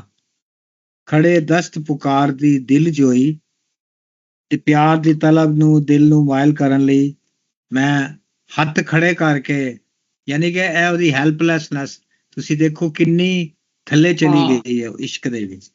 ਰਾਣੀ ਹੋ ਕੇ ਉਹ ਹੱਥ ਉੱਤੇ ਜਿਹੜੀ ਹੈ ਦਸਤ ਚੁੱਕ ਕੇ ਉਹਦੀ ਮਿੰਨਤਾਂ ਕਰ ਰਹੀ ਹੈ। ਪੂਰਨ ਨਜ਼ਰ ਨਾ ਆਉਂਦਾ ਸੁੰਦਰਾਂ ਨੂੰ, ਰਾਣੀ ਰੰਗ ਮਹਿਲ ਤੋਂ ਡਿੱਗ ਮੋਈ। ਉਹਨੇ ਉੱਥੋਂ ਸੁਸਾਈਡ ਕਰ ਲਈ ਰੰਗ ਮਹਿਲ ਤੋਂ ਚੜ੍ਹ ਕੇ। ਤੱਪੇ ਇਸ਼ਕ ਦੇ ਮਾਰ ਹੈਰਾਨ ਕੀਤੀ। ਤੱਪੇ ਮੈਨੇ ਹੁੰਦਾ ਸਲੈਪ ਕਰਨਾ। ਤੱਪੇ ਮਾਰ ਕੇ ਇਸ਼ਕ ਦੇ ਉਹਨੂੰ ਹੈਰਾਨ ਕਰ ਦਿੱਤਾ। ਪਾਟੇ ਨੈਣ ਨੱਕੋਂ ਚਲੀ ਰਤ ਸੋਹੀ। ਇਹ ਬੜੀ ਸਿੰਬੋਲਿਕ ਹੈ। ਸੋਹੀ ਜਿਹੜਾ ਹੈ ਉਹ ਸੁਰਖ ਰੰਗ ਹੁੰਦਾ। ਸੂਆ ਜੋੜਾ ਪਾਉਂਦੀ ਹੈ ਔਰਤ ਸ਼ਾਦੀ ਦੇ ਉੱਤੇ। ਸੂਆ ਰੰਗ ਜਿਹੜਾ ਹੈ ਉਹ ਸੈਕਸ ਦਾ ਵੀ ਰੰਗ ਹੈ, ਇਨਕਲਾਬ ਦਾ ਵੀ ਰੰਗ ਹੈ, ਬੰਦੇ ਦੇ ਲਹੂ ਦਾ ਵੀ ਰੰਗ ਹੈ, ਜ਼ਿੰਦਗੀ ਦਾ ਵੀ ਰੰਗ ਹੈ। ਲੇਕਿਨ ਇੱਥੋਂ ਜਿਹੜੀ ਸੂਆ ਰੰਗ ਆ ਰਿਹਾ ਉਹਦੇ ਬਲੀਡਿੰਗ ਦਾ ਹੈ। ਉਹਦਾ ਮੈਨੂੰ ਜ਼ੁਲਫਕਾਰ ਅਲੀ ਭੁੱਟੋ ਦਾ ਇੱਕ ਫਿਕਰਾ ਅੰਗਰੇਜ਼ੀ 'ਚ ਆ ਰਿਹਾ ਜਿਹੜਾ UNH ਨੇ ਬੋਲਿਆ ਸੀ, ਬੜਾ ਤਾਰੀਫ ਕੀਤੀ ਜਾਂਦੀ ਹੈ। My heart is bleeding in such a way that it has never bled. Yes. ਇੱਕੋ ਹੀ ਫਿਕਰੇ 'ਚ ਬਲੀਡਿੰਗ ਤੇ ਬਲੱਡ ਵਰਤ ਗਿਆ ਭੁੱਟੋ ਦਾ। ਬੜਾ ਮਸ਼ਹੂਰ ਫਿਕਰਾ ਉਹ। ਤੇ ਇੱਥੇ ਵੀ ਉਹ ਸੂਈ ਜਿਹੜਾ ਹੈ ਨਾ, ਸੂਈ ਬੜਾ ਉਹ ਉਹਦੇ ਜਿਸਮ ਦੇ ਵਿੱਚੋਂ ਨੈਣ ਉਹਦੇ ਪਾਟ ਗਏ ਨੇ। ਜਿੱਥੇ ਦੇਖੋ ਕਿੰਨਾ ਕਰੂਅਲ ਹੈ ਸਾਰਾ ਜਿਹੜਾ ਉਹ ਜਦੋਂ ਡਿੱਗੀ ਹੈ ਤੇ ਉਹਦਾ ਚਿਹਰਾ ਦਾ ਆ ਰਿਹਾ ਉਹ। ਕਾਦਰ ਯਾਰ ਜਾਂ ਲੋਕ ਹੈਰਾਨ ਹੋਏ, ਅੱਜ ਬਾਜ਼ ਤੇ ਚਿੜੀ ਅਸਵਾਰ ਹੋਈ। ਇਹ ਬੜਾ ਮਸ਼ਹੂਰ ਹੈ। ਜਦੋਂ ਅਸੀਂ ਬਾਬਾ ਬੁੱਲੇ ਸ਼ਾਹ ਪੜਾਂਗੇ ਤੇ ਆਏਗਾ ਜਿਹੜੇ ਬਾਜ਼ ਨੇ ਉਹ ਮੁਗਲ ਹੈਗੇ ਨੇ, ਤੇ ਚਿੜੀਆਂ ਜਿਹੜੀਆਂ ਉਹ ਨੇ ਜਿਹੜੇ ਬਾਜ਼ ਨੂੰ ਮਾਰਦੀਆਂ ਨੇ। ਚਿੜੀਆਂ ਬਾਜ਼ ਨੂੰ ਮਾਰਦੀਆਂ ਨੇ। ਚਿੜੀਆਂ ਪੀਪਲ ਦਾ ਸਿੰਬਲ ਹੈ। ਉਹ ਕਹਿੰਦੇ ਨੇ ਇਹ ਕਿਸ ਤਰ੍ਹਾਂ ਹੋ ਗਿਆ ਕਿ ਬਾਜ਼ ਜਿਹੜੀ ਰਾਇਲ ਵੂਮਨ ਹੈ, ਬਾਜ਼ ਜਿਹੜੀ ਇੱਕ ਸ਼ਹਿਜ਼ਾਦੀ ਹੈ, ਇੱਕ ਰਾਣੀ ਹੈ, ਚਿੜੀ ਜਿਹੜਾ ਉਹ ਪੂਰਨ ਹੈਗਾ। ਪੂਰਨ ਨੇ ਕਿਵੇਂ ਉਹਨੂੰ ਮਾਰ ਦਿੱਤਾ, ਬਾਜ਼ ਨੂੰ ਕਿਵੇਂ ਮਾਰ ਦਿੱਤਾ? ਇੱਕ ਉਹ ਠਿਚਕਰ ਜਿਹੀ ਕਰ ਰਹੇ ਨੇ, ਉਹਨਾਂ ਨੂੰ ਯਕੀਨ ਨਹੀਂ ਆ ਰਿਹਾ ਕਿ ਇਸ ਤਰ੍ਹਾਂ ਹੋ ਸਕਦਾ ਹੈ। ਸੀਨ ਸੁੰਦਰਾਂ ਦੇ ਸਵਾਸ ਮੁਕਤ ਹੋਏ, ਉਹਦੇ ਸਾਹ ਜਿਹੜੇ ਨੇ ਉਹਦੇ ਸਾਰੇ ਖਤਮ ਹੋ ਗਏ। ਪੂਰਨ ਨੱਸ ਕੇ ਗੁਰੂ ਦੇ ਪਾਸ ਪੁੰਨਾ ਪਹੁੰਚਿਆ। ਉਹ ਗੁਰੂ ਆਖਿਆ ਸੀ ਕਰ ਕਹਿ ਰਹਾ। ਗੁਰੂ ਨੂੰ ਖਬਰ ਹੋ ਗਈ ਹੈ ਕਿ ਇਹ ਉਹਨੂੰ ਛੱਡ ਕੇ ਆ ਗਿਆ ਔਰ ਉਹਨੇ ਸੁਸਾਈਡ ਕਰ ਲਈ। ਤੇਰੇ ਕਾਰਨੇ ਹੋਇਆ ਅੱਜ ਖੂਨਾ, ਤੇਰੇ ਵਜ੍ਹਾ ਨਾਲ ਅੱਜ ਖੂਨ ਹੋ ਗਿਆ। ਕਾਦਰ ਯਾਰ ਆਖੇ ਜਾਓ ਮਿਲਣ ਗੋਲਾ, ਵੇਖ ਮਾਪਿਆਂ ਨੂੰ ਪਵੀ ਠੰਡ ਉਹਨਾਂ। ਉਹ ਵੀ ਉਹਨੂੰ ਗੋਲਾ ਕਹਿ ਰਿਹਾ, ਜਿਹੜਾ ਗੋਰਖਨਾਥ ਹੈ ਉਹ ਵੀ ਉਹਨੂੰ ਭੋਲਾ ਹੀ ਕਹਿ ਰਿਹਾ ਹੈ, ਸੁੰਦਰਾ ਵੀ ਉਹਨੂੰ ਭੋਲਾ ਹੀ ਕਹਿ ਰਹੀ ਹੈ। ਕਹਿੰਦਾ ਹੁਣ ਜਾਓ ਆਪਣੇ ਮਾਪਿਆਂ ਕੋਲ ਜਾਓ, ਜਾ ਕੇ ਉਹਨਾਂ ਨੂੰ ਕੋਈ ਠੰਡ ਪਵੇ। ਉਹਨੂੰ ਸ਼ਾਇਦ ਇਹੀ ਰਸਤਾ ਨਜ਼ਰ ਆ ਰਿਹਾ ਹੈ ਕਿ ਇੰਨਾ ਜ਼ਿਆਦਾ ਹੁਣ ਇਹ ਜਿਹੜਾ ਨਾ ਪਤਾ ਹੋ ਗਿਆ, ਆਊਟ ਆਫ ਕੰਟਰੋਲ ਹੋ ਗਿਆ, ਇਹਨੂੰ ਵਾਪਸ ਭੇਜੋ ਉੱਥੇ ਜਿੱਥੋਂ ਆਇਆ ਸੀ, ਸ਼ਾਇਦ ਇਹਨੂੰ ਕੋਈ ਠੰਡ ਪਵੇ ਜਾਂ ਇਹਦਾ ਕੋਈ ਇਲਾਜ ਹੋ ਸਕੇ। ਹੁਣ ਜੇ ਸਾਡੇ ਕੋਲ ਹੈ ਨਾ ਕਾਫੀ ਮਿੰਟ ਹੈਗੇ ਨੇ, 5-7-8 ਮਿੰਟ ਹੈਗੇ ਨੇ, ਤੇ ਹੁਣ ਅਸੀਂ ਇਹਨੂੰ ਕਨਕਲੂਡ ਕਰ ਲਾਂਗੇ। ਮੈਂ ਸਿਰਫ ਇਹੀ ਕਹਾਂਗਾ ਕਿ ਇਹ ਐਪੀਸੋਡ ਸਾਨੂੰ ਦੱਸਦਾ ਹੈ ਕਿ ਜਿਹੜਾ ਇਸ਼ਕ ਹੈ ਉਹ ਬੰਦੇ ਨੂੰ ਟਰਾਂਸਫਾਰਮ ਕਰ ਦਿੰਦਾ, ਉਹਨੂੰ ਚੇਂਜ ਕਰ ਦਿੰਦਾ। ਜਿਵੇਂ ਹੀਰ ਸਭ ਤੋਂ ਵੱਡੇ ਜਿਹੜਾ ਸਰਦਾਰ ਹੈ, ਚੀਫ ਜਿਹੜਾ ਹੈ, ਉਹਦੀ ਧੀ ਹੈ, 1 ਲੱਖ ਮੱਝਾਂ ਨੇ ਉਹਦੇ ਚੂਚੇ ਕੋਲ, ਔਰ ਕਿਸ ਤਰ੍ਹਾਂ ਉਹ ਰੁੱਲ ਜਾਂਦੀ ਹੈ ਇਸ਼ਕ ਲਈ, ਤੇ ਉਹ ਬੰਦੇ ਨੂੰ ਟਰਾਂਸਫਾਰਮ ਕਰ ਦਿੰਦੀ ਹੈ। ਇਹ ਇਸ਼ਕ ਜਿਹੜਾ ਟਰਾਂਸਫਾਰਮ ਕਰ ਦਿੰਦਾ। ਸਾਹਿਬਾਂ ਜਿਹੜੀ ਇੱਕ ਐਲੀਟ ਕਲਾਸ ਦੀ ਔਰਤ ਹੀ, ਉਹ ਥਲਾਂ ਦੇ ਵਿੱਚ ਉਜਾੜ ਦੇ ਵਿੱਚ ਮਰ ਜਾਂਦੀ ਹੈ। ਇਹਦੇ ਵਿੱਚ ਵੀ ਮੈਨੂੰ ਲੱਗਦਾ ਕਿ ਜਿਹੜਾ ਉਹਨੇ ਦਿਖਾਇਆ ਉਹ ਤੇ ਆਪਣੀ ਕਾਇਮ ਹੈਗਾ ਆਪਣੇ ਉੱਤੇ, ਜੱਤੀ ਸੱਤੀ ਹੋਣ ਤੇ ਪੂਰਨ, ਲੇਕਿਨ ਇਹ ਦਿਖਾਇਆ ਉਹਨੇ ਕਿ ਰਾਣੀ ਸੁੰਦਰਾ ਜਿਹੜੀ ਹੈ ਉਹ ਵੀ ਸੱਚੀ ਹੈ, ਉਹ ਝੂਠੀ ਨਹੀਂ ਹੈ, ਔਰ ਸਿਰਫ ਲਸਟ ਨਹੀਂ ਸੀ ਉਹਦੀ, ਇਹ ਵੀ ਹੈ। ਜੀ Zubair ji, the fact that Qadir Yar uses Sassi example, he doesn't mention any of the other stories. Is there wajah behind that? Sassi ਦਾ ਜ਼ਿਕਰ ਕੀਤਾ ਉਹਨੇ। Yeah. ਸ਼ਾਇਦ ਸੱਸੀ ਦੀ ਪੇਨ ਜਿਹੜੀ ਹੈ ਉਹ ਕਿ ਜਿਹੜੀ ਸੋਹਣੀ ਸੀ ਉਹ ਤੇ ਦਰਿਆ 'ਚ ਘੜੇ ਦੇ ਵਿੱਚ ਉਸ ਤਰ੍ਹਾਂ ਡੁੱਬ ਕੇ ਮਰ ਗਈ। ਹੀਰ ਨੂੰ ਰਾਂਝਾ ਤੇ ਮਿਲ ਜਾਂਦਾ, ਲੇਕਿਨ ਉਹ ਬਾਅਦ 'ਚ ਉਹਨਾਂ ਨਾਲ ਫਰਾਡ ਹੁੰਦਾ ਤੇ ਉਹ ਉਹਨੂੰ ਜ਼ਹਿਰ ਦੇ ਕੇ ਮਾਰ ਦਿੰਦੇ ਨੇ। ਉਹ ਜਿਹੜੀ ਪੇਨ ਹੈ, ਸ਼ਾਇਦ ਜਿਹੜੀ ਪੇਨ ਉਹ ਦੱਸ ਰਿਹਾ ਹੈ, ਉਹ ਸੱਸੀ ਨੇ ਚੱਲੀ ਹੈ। ਥਲਾਂ ਦੇ ਵਿੱਚ ਜਦੋਂ ਜਾਂਦੀ ਹੈ, ਪੁੰਨੂ ਦੇ ਪਿੱਛੇ ਪਿੱਛੇ ਉਹ ਕੁਰਲਾਉਂਦੀ ਹੈ, ਤੇ ਉਹ ਸਾਰਾ ਜਿਹੜਾ ਉਹ ਲੱਗਦਾ ਹੈ ਕਿ ਸੱਸੀ ਦੀ ਪੇਨ ਨੂੰ ਰਜਿਸਟਰ ਕਰਕੇ ਉਹਦੇ ਨਾਲ ਕੰਪੇਅਰ ਕਰ ਰਿਹਾ ਸੁੰਦਰਾਂ ਦੇ ਨਾਲ। ਅੱਛਾ, ਹੀਰ ਸਾਹਿਬਾ ਨੂੰ ਧੋਖਾ ਨਹੀਂ ਦਿੱਤਾ ਨਾ, ਮਿਰਜ਼ਾ ਸਾਹਿਬਾ ਕੀ ਧੋਖਾ ਨਹੀਂ ਦਿੱਤਾ, ਰਾਂਝਾ ਜਿਹੜਾ ਹੈ ਉਹ ਹੀਰ ਕੀ ਧੋਖਾ ਨਹੀਂ ਦਿੱਤਾ। ਸੱਸੀ ਭਾਵੇਂ ਖਵਾਈ ਨਸ਼ਾ ਕਰਾਈ ਉਸਨੇ ਭਰਾ ਕੀ ਨਹੀਂ ਗਏ, ਪਰ ਸੱਸੀ ਕੀ ਤੇ ਇਹੀ ਲੱਗਾ ਨਾ ਕਿ ਉਹ ਮਿਕੀ ਧੋਖਾ ਦੇਈ ਗਿਆ, ਪੁੰਨੂ ਜਿਹੜਾ ਗਿਆ। ਤੇ ਇਹ ਵੀ ਮਤਲਬ ਇਹ ਅਨਰਿਕੁਇਟਡ ਲਵ ਆ, ਇਹ ਤੁਸਾਂ ਕਿ ਉਹ ਇਸ਼ਕ ਟਰਾਂਸਫਾਰਮ ਤੇ ਕਰਨਾ ਪਿਆ, ਪਰ ਤੁਸਾਂ ਕਿ ਇਹ ਵੀ ਬਤਾਇਆ ਕਿ ਅਗਲੇ ਜਿਸ ਬੰਦੇ ਨਾਲ ਮੈਂ ਇਸ਼ਕ ਕੀਤਾ ਉਹ ਕਬੂਲ ਨਹੀਂ ਉਸ ਮਾੜਾ ਇਸ਼ਕ ਕੀਤਾ। ਇਹ ਵੀ ਇੱਕ ਡਾਇਨਾਮਿਕ ਹੀ ਜਿਹੜੀ ਸੱਸੀ ਤੇ ਸੁੰਦਰਾਂ ਚ ਪੂਰੀ ਹੈ, ਕਿਉਂਕਿ ਹੀਰ ਨੀ ਔਰ ਸਾਹਿਬਾ ਨੀ ਡਾਇਨਾਮਿਕ ਫਰਕ ਸੀ, ਉਹਨਾਂ ਇਸ਼ਕ ਕਬੂਲ ਹੋਇਆ ਸੀ। ਇਹ ਗੱਲ ਸਹੀ ਹੈ ਤੁਹਾਡੀ, ਸੋਹਣੇ ਦਾ ਵੀ ਕਬੂਲ ਹੋਇਆ। ਔਰ ਜਿਹੜਾ ਜਦੋਂ ਪੁੰਨੂ ਨੂੰ ਉਹ ਲੈ ਜਾਂਦੇ ਨੇ, ਉਹ ਵਾਪਸ ਆਉਣ ਦੀ ਕੋਸ਼ਿਸ਼ ਕਿਉਂ ਨਹੀਂ ਕਰਦਾ? ਜਦੋਂ ਪਹੁੰਚ ਜਾਂਦਾ ਉੱਥੇ ਕਈ ਮਹੀਨੇ ਇੰਤਜ਼ਾਰ ਕਰਦੀ ਰਹਿੰਦੀ ਹੈ ਸੱਸੀ, ਫਿਰ ਇੱਕ ਦਿਨ ਉਹ ਤੁਰ ਪੈਂਦੀ ਹੈ ਲੱਭਣ ਉਹਨੂੰ, ਔਰ ਥਲਾਂ ਦੇ ਵਿੱਚ ਉਹ ਰੇਤ ਦੇ ਵਿੱਚ ਹੀ ਜਿਹੜਾ ਉਹ ਦਫਨ ਹੋ ਜਾਂਦੀ ਹੈ। ਇਹ ਮਤਲਬ ਮੈਂ ਬਿਲਕੁਲ ਐਕਸਪੈਕਟ ਨਹੀਂ ਕਰਨੀ ਪਈ ਸੀ, ਇਹ ਬਿਲਕੁਲ ਦਿਸ ਕੇਮ ਐਜ਼ ਅ ਸਰਪ੍ਰਾਈਜ਼ ਕਿ ਸੁੰਦਰਾਂ ਜਿਹੜੀ ਹੈ ਉਹ ਮਰ ਮੁੱਕੇਗੀ, ਔਰ ਇਹ ਜਿਹੜੀ ਉਸਦੀ ਮੌਤ ਹੀ ਉਹ ਕਿਆ ਸਿਗਨੀਫਾਈ ਕਰਨੀ ਪਈ, ਉਸਨੇ ਉਸ ਵਿੱਚ ਕਿਆ ਬੜੀ ਖੂਬਸੂਰਤ ਐਂਡਿੰਗ ਕੀਤੀ ਕਾਦਰ ਯਾਰ, ਕਿ ਜਿਹੜਾ ਬੰਦਾ ਜਾਂ ਮਤਲਬ ਜੋ ਜੋਗੀ ਉਹ ਮਕਾਮ ਜਾਂ ਉਸਨੀ ਸੋਚ ਇਤਨੀ ਫਰਕ ਹੀ ਕਿ ਇਸ ਤਰ੍ਹਾਂ ਨਹੀਂ ਜਾਈਨੀ, ਪਰ ਇਹ ਔਰਤ ਜਿਹੜੀ ਆਪਣੀ ਤਰਫੋਂ ਜਿਹੜਾ ਕੁਝ ਵੀ ਕਰੀ ਸਕਣੀ ਸੀ ਉਸ ਕੀਤਾ, ਮਗਰ ਉਹ ਉਸਨਾ ਇਸ਼ਕ ਜਾਂ ਉਸਨੀ मोहब्बत कबूल नहीं हुई। तो ये बड़ी इट्स वेरी ट्रैजिक। हाँ जी सही है। हाँ जी मदिया जी। No, I think I'm still processing. The way Qadr Yar Bayan Kita is very sad. I'm still processing her committing suicide. ਮੈਂ ਵੀ ਬਸ ਇਸ ਤਰ੍ਹਾਂ ਹੀ ਕਾਦਰ ਯਾਰ ਸ਼ੁਰੂ ਕਰਤਾ ਸੀ। ਮੈਂ ਕਿਹਾ ਅਸੀਂ ਰੂਟੀਨ ਦੀ ਇੱਕੋ ਹੀ ਤਰ੍ਹਾਂ ਦੀਆਂ ਚੀਜ਼ਾਂ ਪੜ੍ਹ, ਲੇਕਿਨ ਮੈਨੂੰ ਇਹ ਨਹੀਂ ਸੀ। ਮੈਂ ਬਹੁਤ ਸਾਲਾਂ ਬਾਅਦ ਪਹਿਲੇ ਪੜ੍ਹਿਆ ਸੀ, ਲੇਕਿਨ ਅੱਜ ਮੈਂ ਵਾਕਈ ਹੈਰਾਨ ਹੋਇਆ। ਇਟਸ ਸੋ ਬਿਊਟੀਫੁਲ ਪੋਇਟਰੀ ਕਿ ਕਮਾਲ ਉਹਨੇ ਕੀਤਾ। ਖਾਸ ਤੌਰ ਤੇ ਹੱਥੀ ਲਾ ਕੇ ਬੂਟੀਆਂ ਪੁੱਟ ਗਿਓ, ਬਾਗ ਸ਼ੌਕ ਦੇ ਪੱਕ ਤਿਆਰ ਹੋਏ।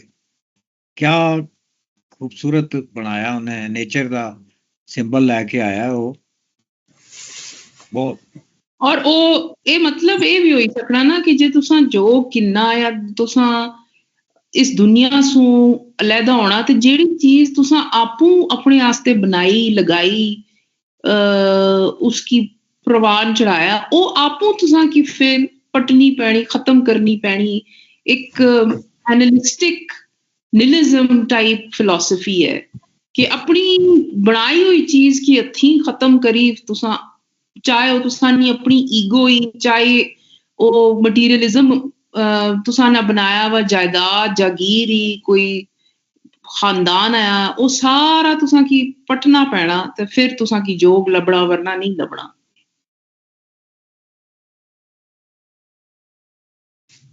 ਮੈਨੂੰ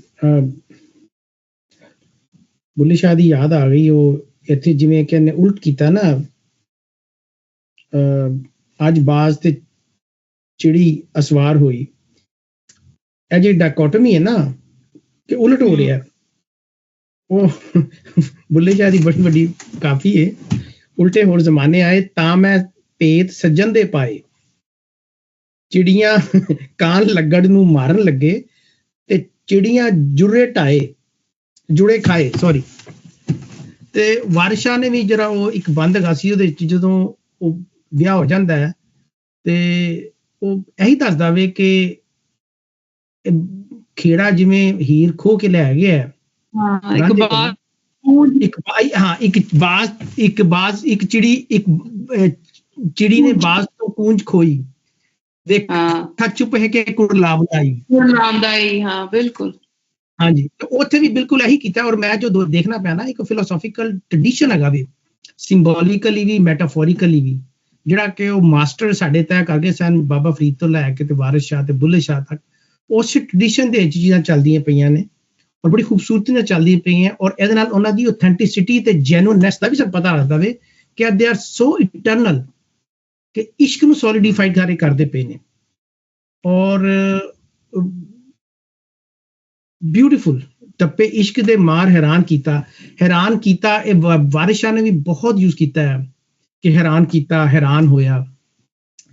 ਤੇ ਇਸ ਚੀਜ਼ ਨੇ ਮੈਨੂੰ ਬਹੁਤ ਜ਼ਿਆਦਾ ਇੱਥੇ